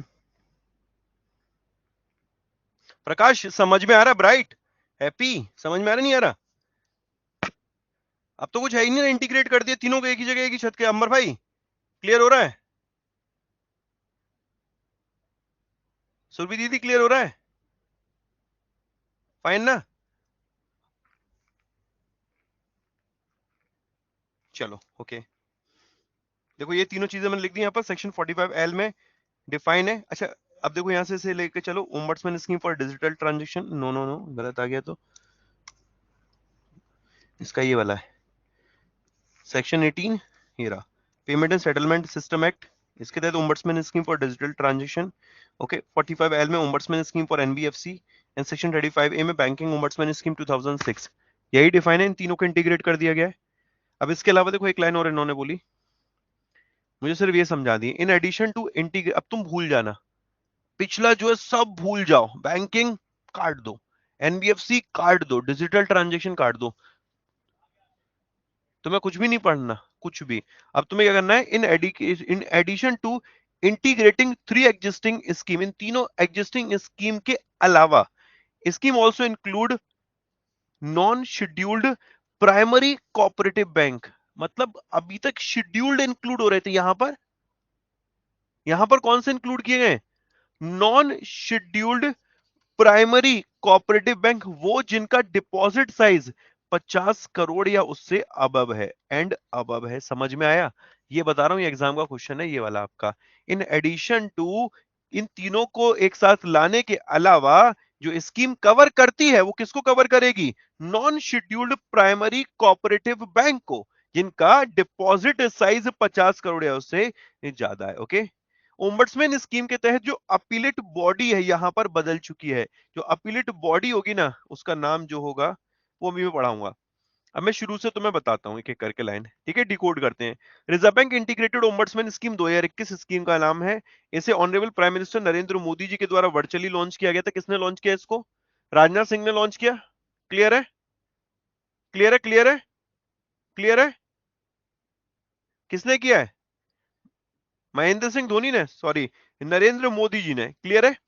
और ये जो स्कीम थी इसके तहत कहा गया कि एक सीनियर ऑफिशियल होगा, उसको अपॉइंट कौन करेगा? यहां पर अपॉइंटमेंट अब भी कौन कर रहा है? पहले भी कौन कर रहा था? आरबीआई। अब भी कौन कर रहा है? आरबीआई कर रहा है। ओके, अब ये क्या बोला गया यहां पर? नवंबर 12 2021, ये डेट याद रखनी है, किस डेट पर इसको लॉन्च किया गया है? नवंबर 12 2021 को माननीय प्रधानमंत्री नरेंद्र मोदी जी ने इंटीग्रेटेड ओम्बड्समैन स्कीम को लॉन्च किया था। ठीक है, अब आप क्या कर सकते हैं, अपनी जो कंप्लेंट फाइल करी है, जो सबमिट करे डॉक्यूमेंट, ट्रैक करते हैं स्टेटस अपनी कंप्लेंट का या फीडबैक वगैरह, उसके लिए एक सिंगल जगह जाएंगे, that is complaint management system CMS. Complaint management system CMS. Okay, बताता हूं कैसे। Reserve Bank integrated ombudsman scheme aim to further improve the grievance redressal mechanism for resolving customer complaint against the such bank, NBFC, payment services operator regulated by RBI। कोई दिक्कत? कोई दिक्कत? Please बता देना कोई दिक्कत हो तो, लिख सकते हो आप।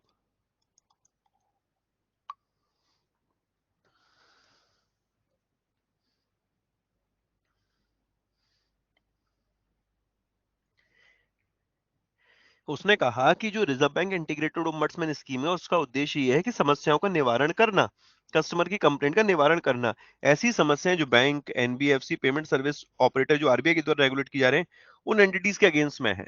ओके, इंटीग्रेटेड ओम्बड्समैन स्कीम, और ये इंटीग्रेटेड ओम्बड्समैन स्कीम के तहत तीनों ओम्बड्समैन स्कीमें ये थी, इन तीनों को खत्म कर दिया गया। इसके अलावा यहां पर क्या कवर किया गया? Non scheduled primary urban cooperative bank. I think so समझ में आ रहा होगा यार। ओम्बड्समैन स्कीम के तहत अपीलेट बॉडी होगी where customer can escalate complaint if financial institution fail to address complaint within 30 days.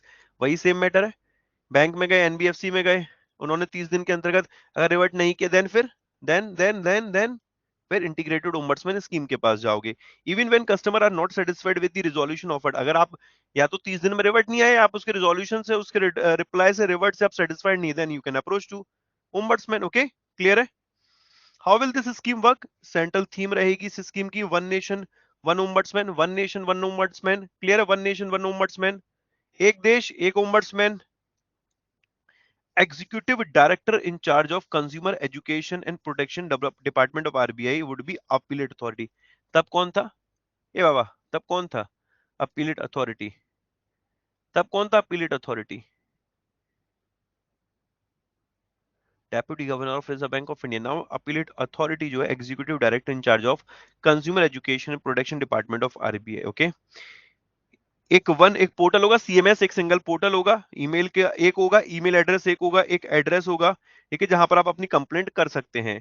ठीक है, अब जरा देखिए यहां पर फाइल करनी है कंप्लेंट आपको, तो एक ईमेल ये रहा, ये मतलब वेबसाइट है cms.rbi.org.in, इस पे जाएंगे, इसका स्क्रीनशॉट लेना, लिख लेना अगर आपको कभी समस्या हो तो, या फिर आप मेल कर सकते हैं यहाँ पर, ये आईडी है crpc@rbi.org, या फिर एड्रेस है ना बेटा, centralise receipt and processing centre बनाया गया है, ये रहा यहाँ पर चंडीगढ़ स्थित। ओके, यहाँ पर आप अपना पत्र लिखकर मेल कर सकते हो। हाँ जी पाजी, क्या हो गया?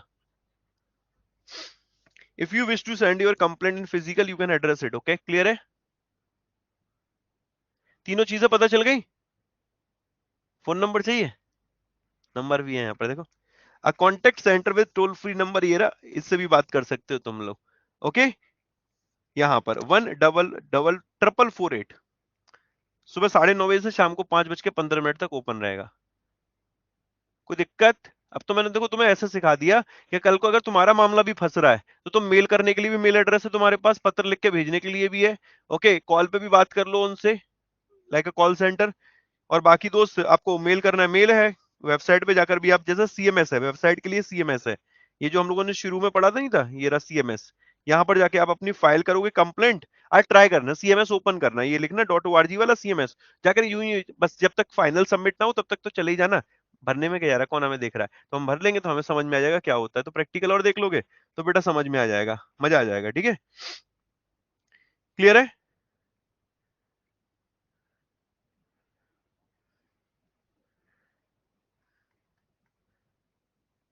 अब जरा देखो, scheme cover following regulated entity, all commercial bank, public sector bank, private sector bank, foreign bank, RRB, scheduled primary urban cooperative bank, non scheduled primary urban cooperative bank, वही लेकिन जिनका डिपॉजिट साइज 50 करोड़ या उससे ज्यादा का है। Okay, all NBFC excluding housing finance companies इसमें cover नहीं हो रही हैं, ऑल एनबीएफसी कवर हो रही हैं जो कि एक्सेप्ट डिपॉजिट करती हैं। ठीक है, इसके अलावा जिनके पास customer interface asset size 100 crore या उससे ज्यादा का है, ये वाली आ गई। All system participant defined under the scheme, ये पढ़ लो तसल्ली से, इसको आराम से तसल्ली से पढ़ लो इस वाले को, क्योंकि यहां से क्वेश्चन बनेगा।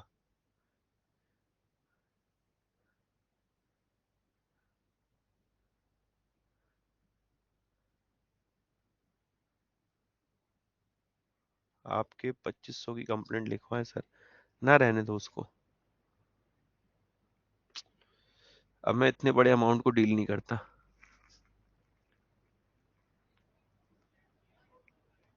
हैप्पी पढ़ ले जरा, तेरे से पूछने वाला हूँ, तेरे को ऑडियो अनम्यूट करके, ठीक है?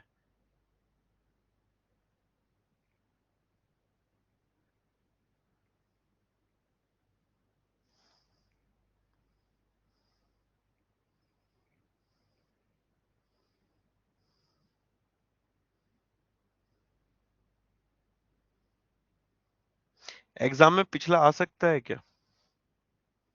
बड़ा क्वेश्चन, बहुत बढ़िया।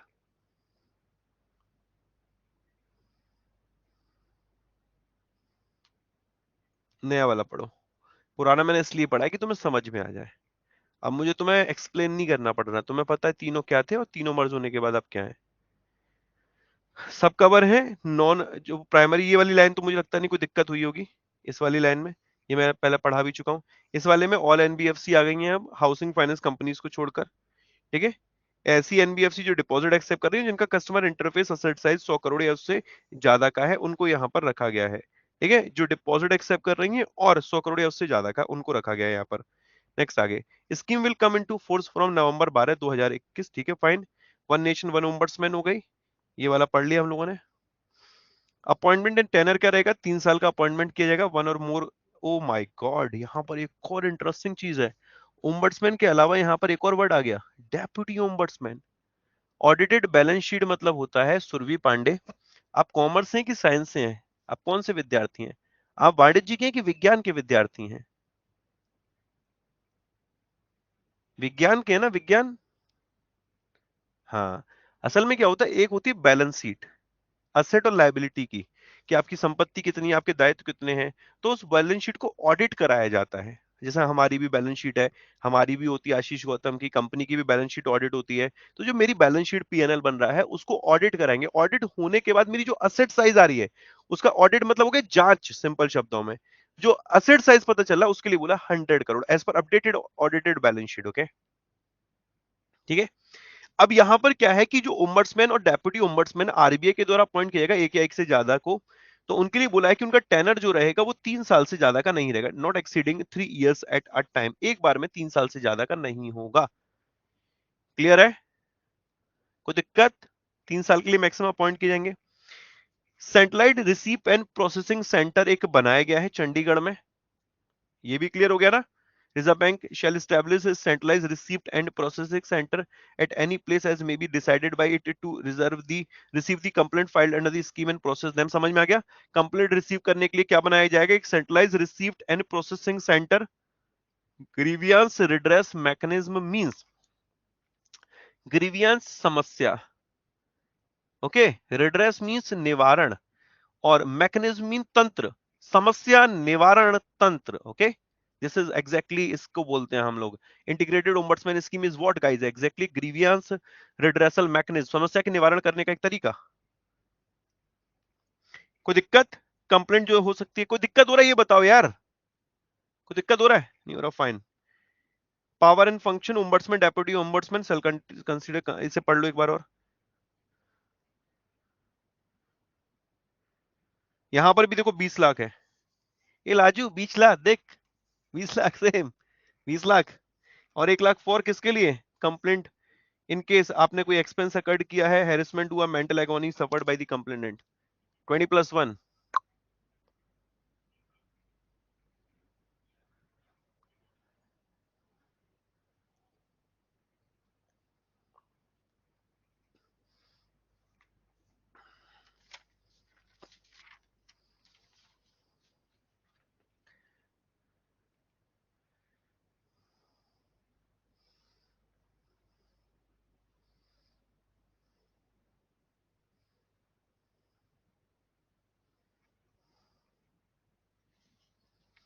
सर थोड़ा कम समझ में, this is my first class, कोई दिक्कत नहीं, आप अभी क्लास को कट करो, इससे पहले 2 क्लास हुई उनको आराम से देखो तसल्ली से, तब थोड़ा थोड़ा समझ में आएगा।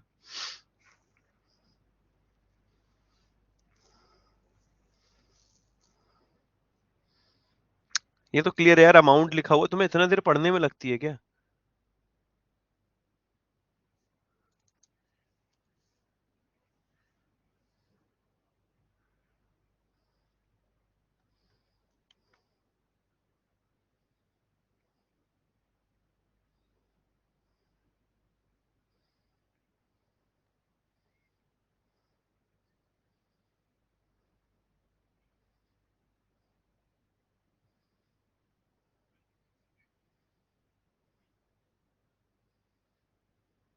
इस वाली लाइन को पढ़ो बस, इस वाले को, बाकी सब तो वो सेम ही है।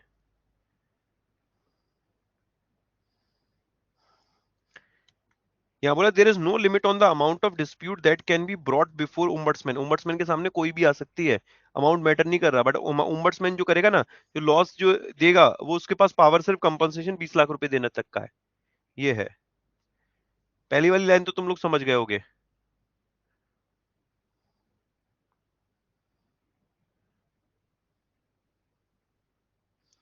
ओम्बड्समैन तक कब अप्रोच कर सकते हैं आप, उसके बारे में बात कर रहा पहला पॉइंट। दूसरा पॉइंट कह रहा है कि कौन से केसेस को वो डील करेगा, 1 साल से पुराने वाले को नहीं करेगा। Complaint is made to the ombudsman scheme within 1 year after the complaint has received the reply from regulatory entities, या रिप्लाई नहीं मिला 1 साल के अंतर्गत, मतलब 30 दिन के अंतर्गत, देन फिर वो अप्रोच कर लेगा। बट 1 साल से पुराने मैटर यहाँ पर भी डील नहीं कर रहा, 1 साल से पुराने मैटर यहाँ पर भी डील नहीं कर रहा। क्लियर हो रहा है? क्लियर है? वही चीजें तो है, या थोड़ी टिपिकल लैंग्वेज में लिख दी है। अरे मनोज भाई बैठ के पढ़ लो, भाई बैठ के पढ़ लो। अरे मनोज भैया, साइलेंट फीचर पढ़ लो इसके।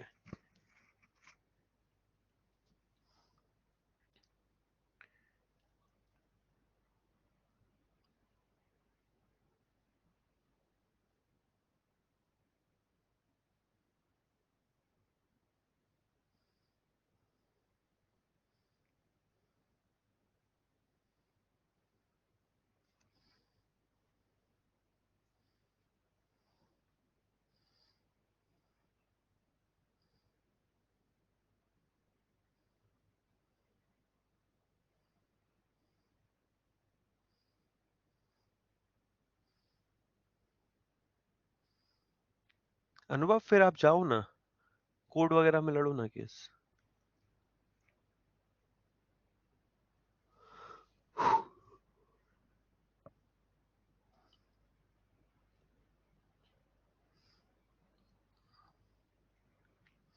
वही सारी बातें रिपीटेड है, सारी बातें रिपीटेड है जो पढ़ा चुका हूँ।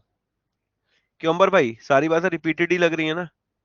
यही तो पढ़ चुके हैं हम लोग, अलग अलग अलग अलग।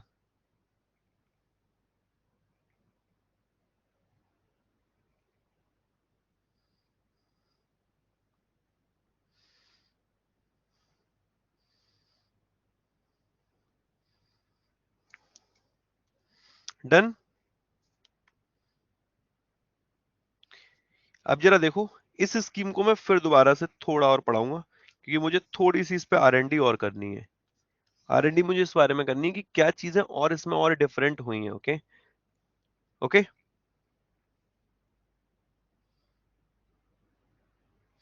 जो रेगुलेटेड एंटिटी है, ऐसा तो नहीं कि दोस्त बैंक ही गिल्टी हो।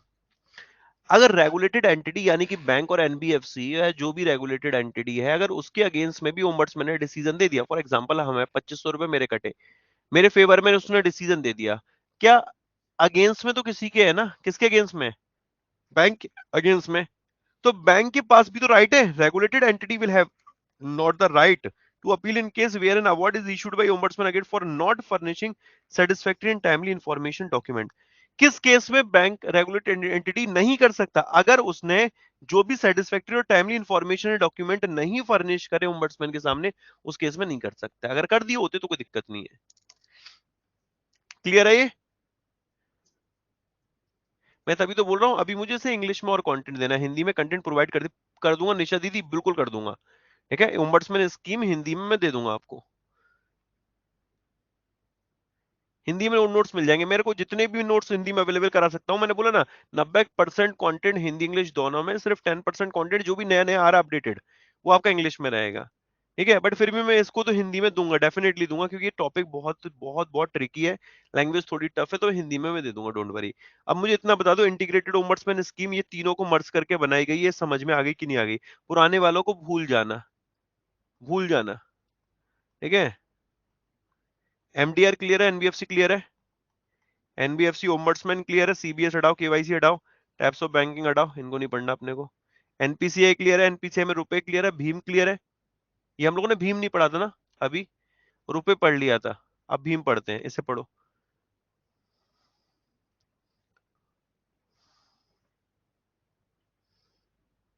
अच्छा, कितने के फोन में भीम एप्लीकेशन है? बहुत बढ़िया। आकांक्षा मुझे ये बताओ, कितनी लैंग्वेजेस में अवेलेबल है? अपने फोन में ओपन करके बताओ फटाफट से, कितनी लैंग्वेजेस में अवेलेबल है? साइड में देखो कितनी लैंग्वेजेस में अवेलेबल है। रिसेंट में अपडेट हुआ है, कितना हुआ है, कहां तक पहुंच गया? क्लास कब से स्टार्ट हुई? 6 बजे से क्लास चल रही है।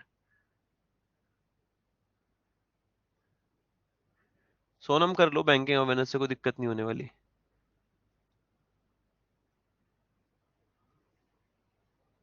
12 लैंग्वेजेस में? बाप रे बाप। अच्छा, भीम है क्या? ये एक एप्लीकेशन है और कुछ नहीं है। भारत इंटरफेस फॉर मनी, जो कि यूपीआई बेस्ड है, फंड ट्रांसफर करने के लिए, जैसे आप गूगल पे से करते हो, फोन पे से करते हो, व्हाट्सएप पे से करते हो, उसी तरीके से भीम भीम से भी कर सकते हो। तो Bharat interface for money is a payment application that let you make simple easy quick transaction using UPI. UPI के माध्यम से आप आसानी से पैसे ट्रांसफर कर सकते हो। ओके। जो ये है ना, इसको बनाया किसने है? एनपीसीआई ने। इसका पापा कौन है? एनपीसीआई। जो भीम नहीं है, भीम, ये प्राइम मिनिस्टर नरेंद्र मोदी जी के द्वारा 2016 में, 30 दिसंबर 2016 को लॉन्च की गई थी, वित्तीय समावेशन यानी कि फाइनेंशियल इंक्लूजन के लिए।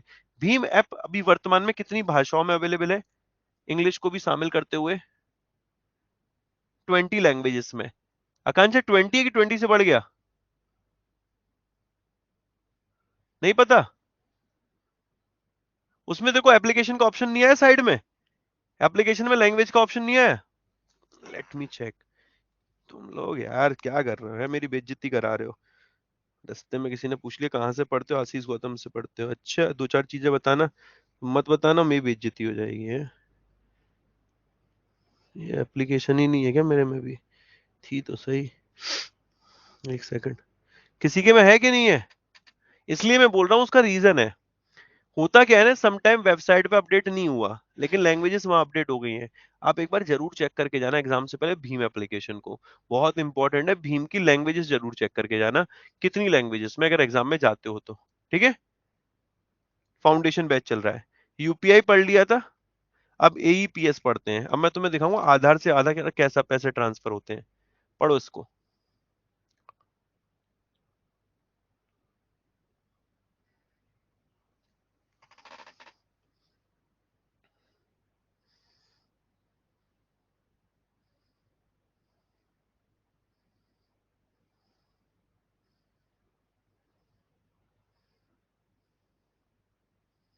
अच्छा, तुम लोगों को क्वेश्चन बैंक मिल गया है क्या? क्वेश्चन बैंक नवंबर का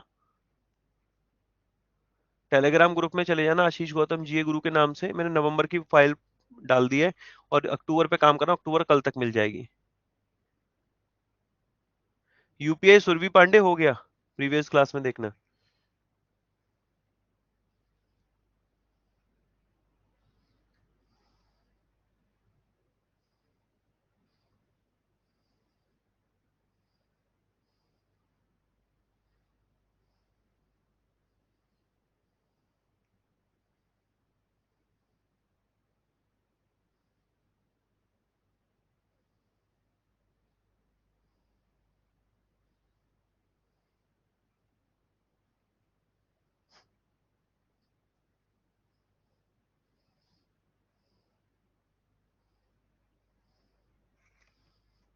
पढ़ लिया, ऐसे डन हो गया।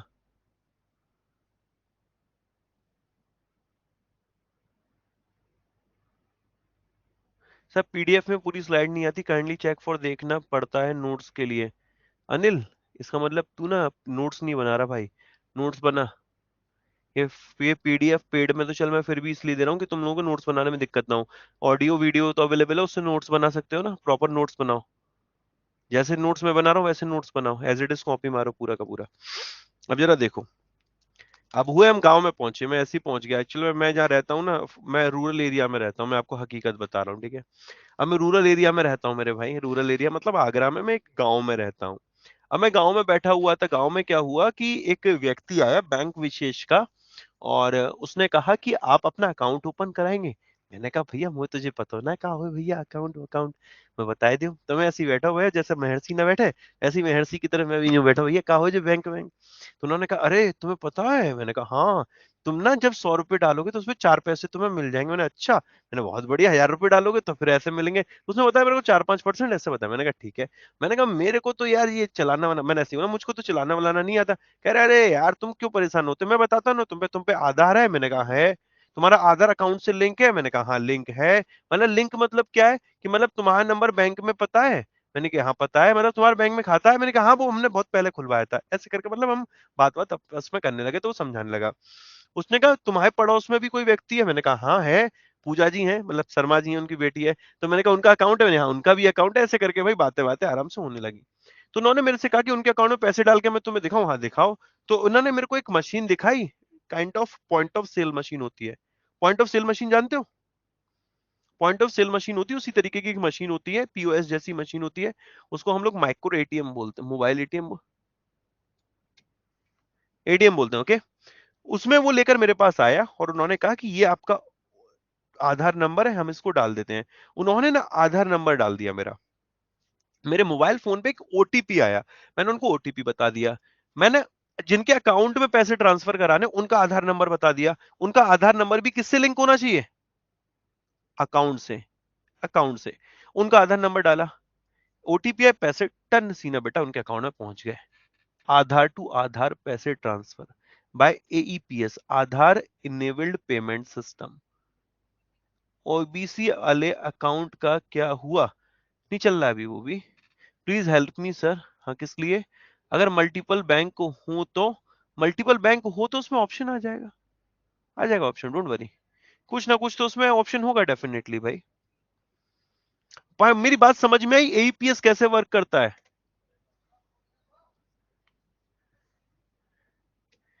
किसी भी बैंक से किसी भी बैंक को कर सकते हैं, वैष्णवी कर सकते हैं, कर सकते हैं बिल्कुल बेटा। अब देखो हो क्या रहा है ना आज के वक्त में, जो ये बैंक है ना ये रूरल एरिया में अपनी ब्रांच नहीं ओपन कर रहे। आपको पता है ये स्मॉल फाइनेंस बैंक है, ये ब्रांच ब्रांच नहीं ओपन इतना कर रहे, कह रहे यार इतने एक्सपेंसेस कौन करेगा, इतना कौन यार मैनेज करेगा। वो क्या कर रहे हैं, बीसी को उठाते हैं, बिजनेस करस्पॉन्डेंट को उठाया। अब वो क्या करेगा बिजनेस करस्पॉन्डेंट, वो अपना एक दुकान मतलब वही अपनी झोपड़ी झोपड़ा जो भी होगा दुकान होगा ना वहां पर एक सेटअप कर लेगा। ओके, ये आप लोगों ने देखा होगा, मैंने प्रैक्टिकली देखा इसलिए मैं बता रहा हूँ। उसने क्या किया, वहां पर अपनी दुकान सेटअप कर ली, या दुकान टाइप का एक रूम ले लिया उसने, और वहीं पर वो बैठ गया। उसने कह दिया कि I am business correspondent, banking मित्र बोल दिया, आप आइए और मेरे यहाँ पर अकाउंट ओपन करा सकते हैं, आप पैसे जमा कर सकते हैं, आपको पैसे की जरूरत है पैसे विड्रॉ भी मैं करके दे दूंगा, सारी चीजें। तो वहां पर लोग जाते हैं, उसके पास विड्रॉल फॉर्म फिल करते हैं, दे देते हैं उसको, वो अपने झोले में से पैसे निकालता बैग में से उनको दे देता है, और वो उनका ट्रांजेक्शन उसी माइक्रो एटीएम जो होता है उसके माध्यम से कर देता है। Micro ATM is a point of sale machine kind of रहता है। ठीक है, उस माइक्रो एटीएम में ऑप्शन ये होता है कि आप अपना थंब इंप्रेशन भी दे सकते हैं। आपने यूं अपना अंगूठा लगाया, तो अंगूठा लगाने, अब अंगूठे पे ऐसा तो है नहीं कि मेरा अंगूठा और बेटा किसी और का अंगूठा मैच कर जाएगा, ऐसा तो होगा नहीं, ये तो सबको पता है। तो जो आपने थंब इंप्रेशन दिया ना, थंब इंप्रेशन, वो आपका किससे होगा, स्कैन हो जाएगा वही बायोमेट्रिक से, आप ट्रांजेक्शन कर सकते हैं। ये मैं आपको प्रैक्टिकल चीजें बता रहा हूँ। हमारे गांव में भी ऐसा होता है। हाँ, मैं भी जिस गांव में रहता हूँ उसमें भी ऐसा होता है। अब लोग क्या करते हैं, दुकानदार जानते हो दुकानदार क्या होते हैं, आप लोग परचूनी की दुकान जानते हो, जनरल स्टोर की दुकान जाते हो, दुकान, वो खुद यहाँ पर काम करते बीसी के तौर पर। वो अपने पास इस तरीके की मशीन रख लेते हैं। आपने कहा अरे दद्दू सुनो ना, हमको ना 500 रुपए की जरूरत है, हमारे अकाउंट से हमें निकाल के दे दो। आपने यू करके अंगूठा दिया अपना, ए भाई अपना अंगूठा देना, तुमने अंगूठा दिया, उनने तुमको 500 का नोट दिया, बात खत्म। और जो वो व्यक्ति होगा जो वहां पर बीसी बन के काम कर रहा होगा, वो बैंक का एजेंट है, बैंक में जाके पैसे जमा कर देगा। क्लियर हो गया भाई, क्लियर हो रहा है। तो यहां पर देखिए क्या लिखा है, टू एम्पावर बैंक कस्टमर को और ज्यादा सशक्त बनाने के लिए, to use Aadhaar his and her identity, कि वो अपना आधार और को आइडेंटिटी के तौर पर यूज कर सकता है, किस चीज के लिए, अपने आधार इनेबल्ड बैंक अकाउंट को एक्सेस करने के लिए, बैंकिंग ट्रांजैक्शन को परफॉर्म करने के लिए, लाइक कैश डिपॉजिट कर सकता है, कैश विड्रॉल कर सकता है, inter bank intra intra bank fund transfer, मतलब एसबीआई टू एसबीआई भी ट्रांसफर कर सकता है, एसबीआई टू पीएनबी भी ट्रांसफर कर सकता है, इंट्रा बैंक भी कर सकता है, इंटर बैंक भी ट्रांसफर कर सकता है। ओके, और इसमें cash withdrawal, cash deposit, balance enquiry, Aadhaar to Aadhaar fund transfer, mini statement, मतलब चेक कर सकता है। कोई दिक्कत, समझ में आया, नहीं आया, क्लियर हो रहा है, कोई दिक्कत है, एवरीथिंग इज फाइन। ओके, आगे और थोड़ा सा पढ़ लो, इसकी फुल फॉर्म पूछी गई है। तो ओनली इनपुट रिक्वायर्ड, आपका बैंक नेम रिक्वायर्ड है, आधार नंबर रिक्वायर्ड है, इसके लिए फिंगरप्रिंट। देखो अब आपको कभी भी इस तरीके का ट्रांजेक्शन करना है ना, सर बीसी को कमीशन मिलता होगा, ऑब्वियसली हर क्यों नहीं मिलेगा, कोई इस पे भी हो सकता है 20,000 25,000 पे रिक्रूट हो, ये अलग चीज है, उसके पे सैलरी की हमें बात नहीं करनी है। अगर आपको ट्रांजेक्शन करना आधार टू आधार, वो मेरे पास आए थे तो उनसे पूछे तुम्हारा नाम, मैंने कहा आशीष गौतम, तो उन्होंने कहा सॉरी बैंक नेम, मैंने कहा एसबीआई, उन्होंने कहा आधार नंबर, मैंने कहा this this this this this, उन्होंने पूरा फिंगर, मैंने कहा ले भाई ठीक है, तो उसने तुरंत की तुरंत यू कर दिया, बेटा ट्रांसफर हो गया। बैंकिंग सर्विसेज जो एईपी इसके द्वारा ऑफर की गई हैं, उसमें क्या कैश डिपॉजिट है, कैश विड्रॉल है, balance inquiry, mini statement, Aadhaar to Aadhaar for transfer, authentication, blah blah blah blah blah. Okay, इतनी हो गई। ऑनर्स ट्रांजेक्शन मतलब intra bank transaction, inter bank मतलब ऑफ ऑफ अस। ये इंट्रा और इंटर का मतलब समझ में आता है तुम्हें, इंट्रा और इंटर का मतलब, कोई ऐसा जिसके समझ में नहीं आता हैंड रेस करना, जिसके समझ में नहीं आता वो हैंड रेस करो जरा, अरे बता दो यार, कोई दिक्कत नहीं है। प्रकाश नहीं आता ना, मुस्कुरा रहा है बेटे, हाँ बताने में शर्म आ रही है, यहाँ कौन सा क्लास में लड़के लड़की हैं जिधर शर्म आ रही है बता। हमें तो शर्म आती थी पूछने में वहां पर कि बेइज्जती ना हो जाए, यहाँ काहे की बेइज्जती है, कोई दिक्कत थोड़ी है। अभी मन कर रहा तो बंद कर दियो, बेइज्जती फील होने लगे तो। नहीं आता ना, ऑथेंटिकेशन मतलब ऑथेंटिकेशन मतलब ओटीपी ओटीपी से कि आप ही का अकाउंट है, ठीक है, और कुछ नहीं ऑथेंटिकेशन। अच्छा, एक सीरियल आता था, कलर्स पे आता था, पंडित का लड़का कायस्थ की लड़की, ओके, और पंडित का लड़का पंडित की लड़की। अब आशीष को देखो, अब ये जातिगत आधार पर मत बोलना कि सर आप ब्राह्मण है इसलिए पंडित है, तो इसलिए ये वाला एग्जांपल दे रहे हैं, मैं नॉर्मल दे रहा हूँ। एक दो बार मेरे को कमेंट आ चुके हैं जो बड़े ऑकवर्ड लगते गंदे लगते हैं, प्लीज उस तरीके से मत देना। ये आशीष गौतम है, और ये मान लेते हैं ये पूजा जी हैं, ठीक है। अब ये अगर पंडित का लड़का काइस के लिए हम पिताजी के पास पूछा, अरे पापा पापा सुनो ना, हमें ना शादी करनी है। अरे बेटा क्या बात है, बहुत बढ़िया। कौन तो ना आप ही के तो मित्र है ना, वही पड़ोसन आपकी, सॉरी आपकी पड़ोसन हो, उनकी बेटी ऐसा करके हमारे। तो कहते हैं कौन है वो, मैंने कहा वो काइस्ट है। तो कहते हैं हम ना तुम्हारी इंटर कास्ट शादी नहीं करेंगे। इंटर कास्ट यानी कि अलग अलग जाति के, इंटर मतलब अलग अलग जाति के। अब मम्मी के पास पहुंचे, मतलब उस टाइम हम दो ट्रैक पे चल रहे थे ना, इसलिए कहते हैं। तो हमने कहा देखो पापा जी, तो एक्सेप्ट नहीं किया, एग्जाम्पल के तौर पर है, रियलिटी से इसका कोई मतलब एवरीथिंग इज काल्पनिक, ओके। अब पंडित का लड़का पंडित की लड़की आशीष गौतम थे और पूजा गौतम को पहुंच गए। हमने कहा अरे माँ सुनो ना, आपका लाडला शादी करना चाह रहा है। अरे वाह भाई वाह, बहुत बढ़िया। कौन है, अरे मैंने कहा वही शर्मा जी की बेटी। अच्छा वही अपनी शर्मा जी की बेटी पूजा, हाँ। अरे बड़ी भाग्यवान लड़की है, बहुत बढ़िया बहुत बढ़िया, चलो कर देते हैं। तो बेटा ये कौन सी मैरिज हो गई, इंट्रा कास्ट, मतलब सेम सेम, समझ रहे हो, सेम सेम। जब कभी भी वर्ड आएगा ना इंटर यानी कि अलग, और इंट्रा मतलब सेम, मैं बहुत दफा इस्तेमाल करूंगा। देखो जब इंटर बैंक ट्रांजेक्शन की बात आएगी यानी कि बैंक अलग अलग, एसबीआई एचडीएफसी, एसबीआई पीएनबी, और इंट्रा मतलब SBI to SBI, SBI to SBI, SBI to SBI. समझ में आ रहा है, क्लियर हो गया।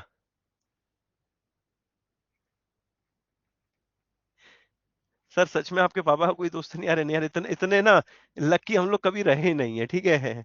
इतने लकी हम कोई नहीं है, पिताजी ने सिर्फ पानी पिलाने के लिए रखा था, इससे ज्यादा के लिए नहीं रखा दोस्त। तो हमारा हमेशा से बैड लग रहा है और कुछ नहीं रहा। तो ठीक है, समझ में आ गया एईपीएस का मतलब। एईपीएस का मतलब क्लियर है, आधार एनेबल पेमेंट सिस्टम, इसकी फुल फॉर्म पूछी जा चुकी है। पाई का मतलब हम लोगों ने देख लिया था, पाई का मतलब क्या है।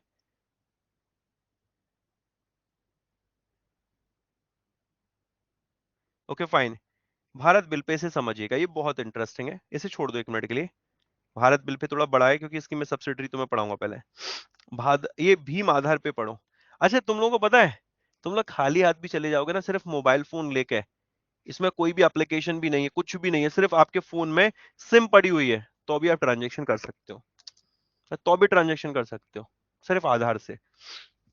आधार से सिर्फ, मतलब सामान खरीद सकते हो, तुम घूमने के लिए गए, शॉपिंग करनी, आधार से शॉपिंग। पढ़ो इसको।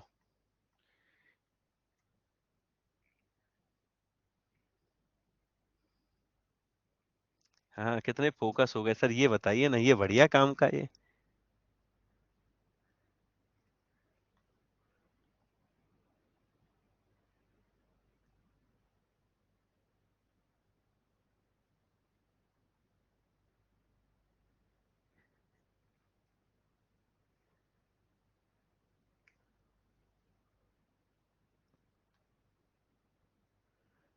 आपने अभी तक अब समझ में शादी क्यों नहीं की, असल में हमने डिमांड में लिखा है कि जो भी हो ना पीपीटी बनानी आती हो, कंटेंट डेवलपर के तौर पर काम कर सकते हो। इस वजह से नहीं हो पाई। पढ़ो भाई से ढंग से पढ़ो, तसल्ली से।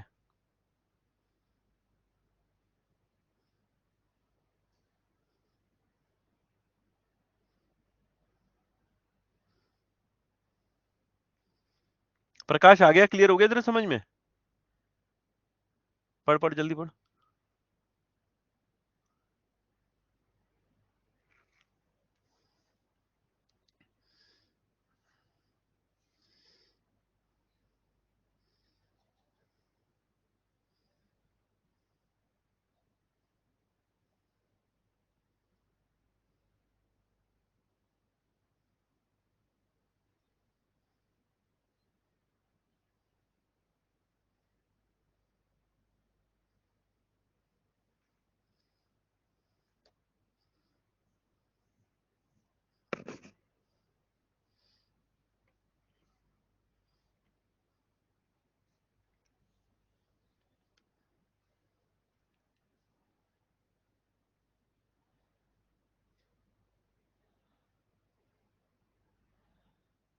डन हो गया।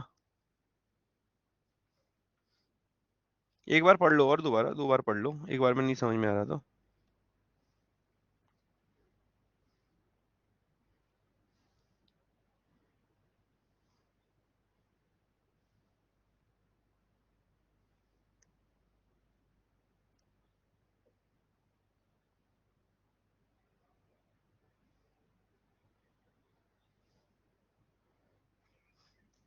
अब देखो होगा क्या ना, अब मैं पहुंचा भाई दुकानदार के पास, ठीक है, मैंने कहा अरे भाई सुन ना यार, मुझे ना दो जीन्स खरीदनी है। उसने कहा अरे गौतम जी खरीद लीजिए। मैंने खरीदना स्टार्ट किया।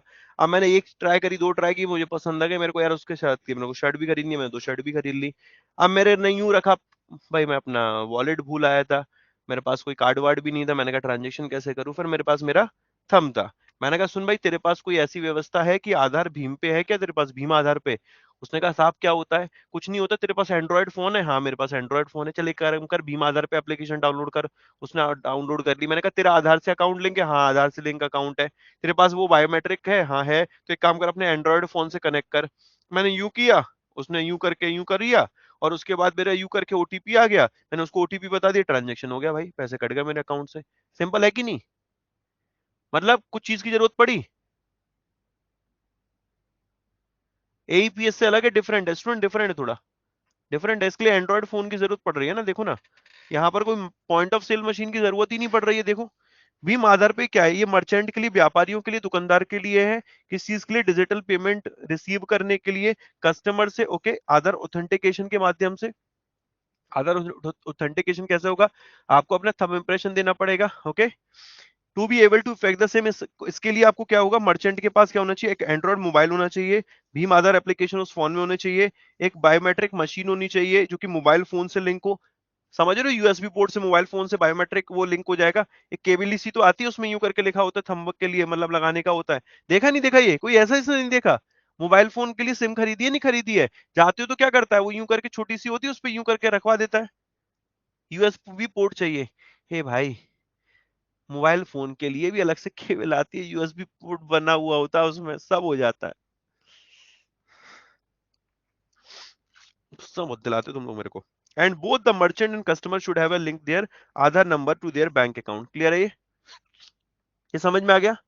ये भीम यूपीआई से अलग है क्या? Anil Pandya, Bhim UPI is an application for you. तेरे को मेरे अकाउंट में ट्रांसफर करने, मेरे को तेरे अकाउंट में ट्रांसफर करने हैं, ओके?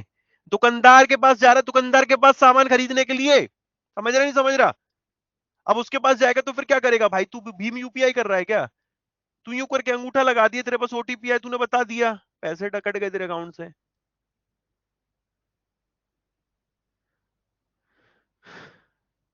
आ गया समझ में? हैप्पी कहां चला गया था भाई? आ गया समझ में? आ गया, फाइन।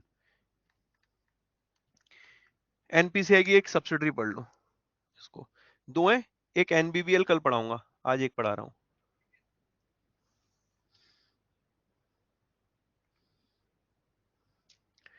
इसका मतलब एक लाइन में ये है कि जो एनपीसीआई के प्रोडक्ट है उनका अंतरराष्ट्रीयकरण करना है। भारत में तो इनको जानते हैं लोग, विदेश तक इनकी पहुंच पहुंचानी है। यूपीआई विदेश में भी चले, भीम यूपीआई विदेश में भी चले, रुपए विदेश में भी चले, तो उसके लिए कोई तो चाहिए ना हमें उसका अंतरराष्ट्रीयकरण करने के लिए, तो एनआईपीएल सब्सिडरी बना दी इसकी।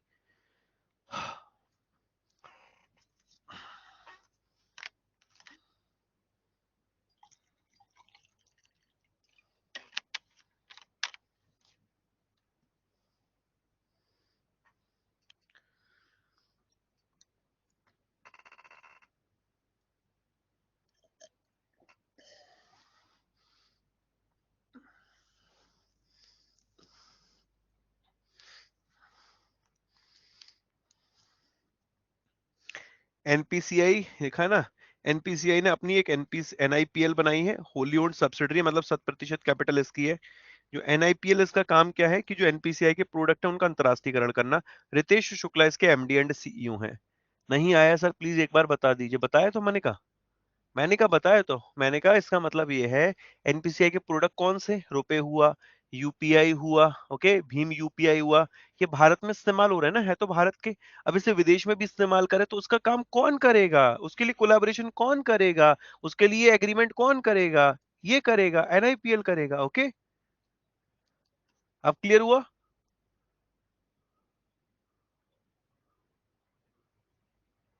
क्लियर है? एनईएफटी आरटीजीएस डन हो गया है, इंडो नेपाल रेमिटेंस भी डन हो गया था। इसमें अपडेटेड बता दी थी मैंने, इंडो नेपाल रेमिटेंस ना, ये हो गया था। आईएफएससी हो गया था अपना, आईएमपीएस हो गया था। अब आते हैं एमआईसीआर पे, से पढ़िए रहा एमआईसीआर। चेक देखा, चेक चेक, चेक के नीचे एमआईसीआर लाइन होती है, एमआईसीआर नीचे।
डन। एमआईसीआर क्या है, ये भी एक कोड होता है, ब्रांच को आइडेंटिफाई करने के लिए होता है। जब चेक का जो इलेक्ट्रॉनिक क्लियरिंग होती है ना, इलेक्ट्रॉनिक क्लियरिंग सिस्टम है, चेक को जब इलेक्ट्रॉनिक क्लियरिंग करा रही होती है, तो ये किस ब्रांच का, इसको आइडेंटिफाई तो करना है ना। उसके लिए कौन सा कोड होता है, MICR, magnetic ink character recognition. Okay, तो ये आपके चेक बुक पे प्रिंटेड होता है, 9 डिजिट का कोड होता है। तीन शुरू की जो डिजिट होती है, क्या क्या रिप्रेजेंट करती हैं। ये बैंक है, बैंक नेम, ये branch, sorry bank code, branch code, और ये city, city bank branch, city bank branch, city bank branch, ये तीन याद रखना। फर्स्ट 3 सिटी है, नेक्स्ट 3 फिर बैंक है, नेक्स्ट 3 फिर ब्रांच रिप्रेजेंट करते हैं। ओके, क्लियर हो गया। चेक नंबर नहीं, नीचे होती हैं, चेक के नीचे देखना एक बार, आज चेक बुक निकालना, ओपन करना। ठीक है, क्लियर। एमआईसीआर बैंक का इंश्योरेंस हो गया। Types of ATM next class में करेंगे, ये इंपॉर्टेंट है। स्विफ्ट करेंगे नेक्स्ट क्लास में, ऑटोमेटेड क्लियरिंग हाउस करेंगे नेक्स्ट क्लास में। नेक्स्ट क्लास में थोड़ा बाकी है, थोड़ा नहीं है, थोड़ी चीजें मैं और ऐड करूंगा। ओके, हाँ। भाई ये भाई जो नए हैं ना, बिल्कुल आप ये मेरा वॉरियर बैच करिए, सुबह 7 बजे करंट अफेयर्स करिए। ओके, बाकी आप मेरे को पर्सनली मैसेज भी कर सकते हैं, मैं आपको और बता दूंगा। राधे राधे दोस्तों, बाय बाय। समझ में आ रहा नहीं आ रहा, पहले तो ये और बता दो मेरे को। आ रहा है, मैंने ऑडियो ओपन कर दी, एक एक करके बोल सकते हो, समझ में आ रहा है। ये सरोजनी मुंह ऐसा क्यों बना रही हो, समझ में नहीं आ रहा क्या बहन। हाँ, कौन पूछ रहा है, प्रकाश कुछ कह रहा है क्या। हैप्पी,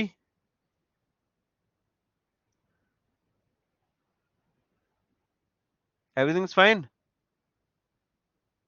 किसी को कुछ कहना है।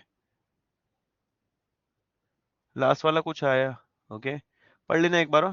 नेक्स्ट क्लास कल है, मंडे को है।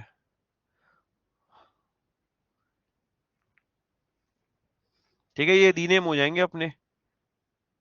Everything is fine, everything is fine, everything is fine. कोई डाउट हो तो पर्सनली मैसेज कैसे करें, ढूंढ लेना, सर्च कर लो आशीष गौतम जी गुरु, टेलीग्राम पे मिल जाऊंगा, इंस्टा पे मिल जाऊंगा, फेसबुक पे मिल जाऊंगा, कहीं तो मिल जाऊंगा, मैसेज से कर दो। ठीक है, और कुछ। अंबर भाई क्लियर है सारी चीजें। ओके सर, इंटरनेशनल बैंक के कितने फंड, लिस्ट मिल जाती, हाँ मिल जाएगी, कोई दिक्कत नहीं, all is clear. Okay fine, फिर टाटा बाय बाय करें। Bye bye, Radhe Radhe, good night, take care, ख्याल रखिएगा अपना। ओके।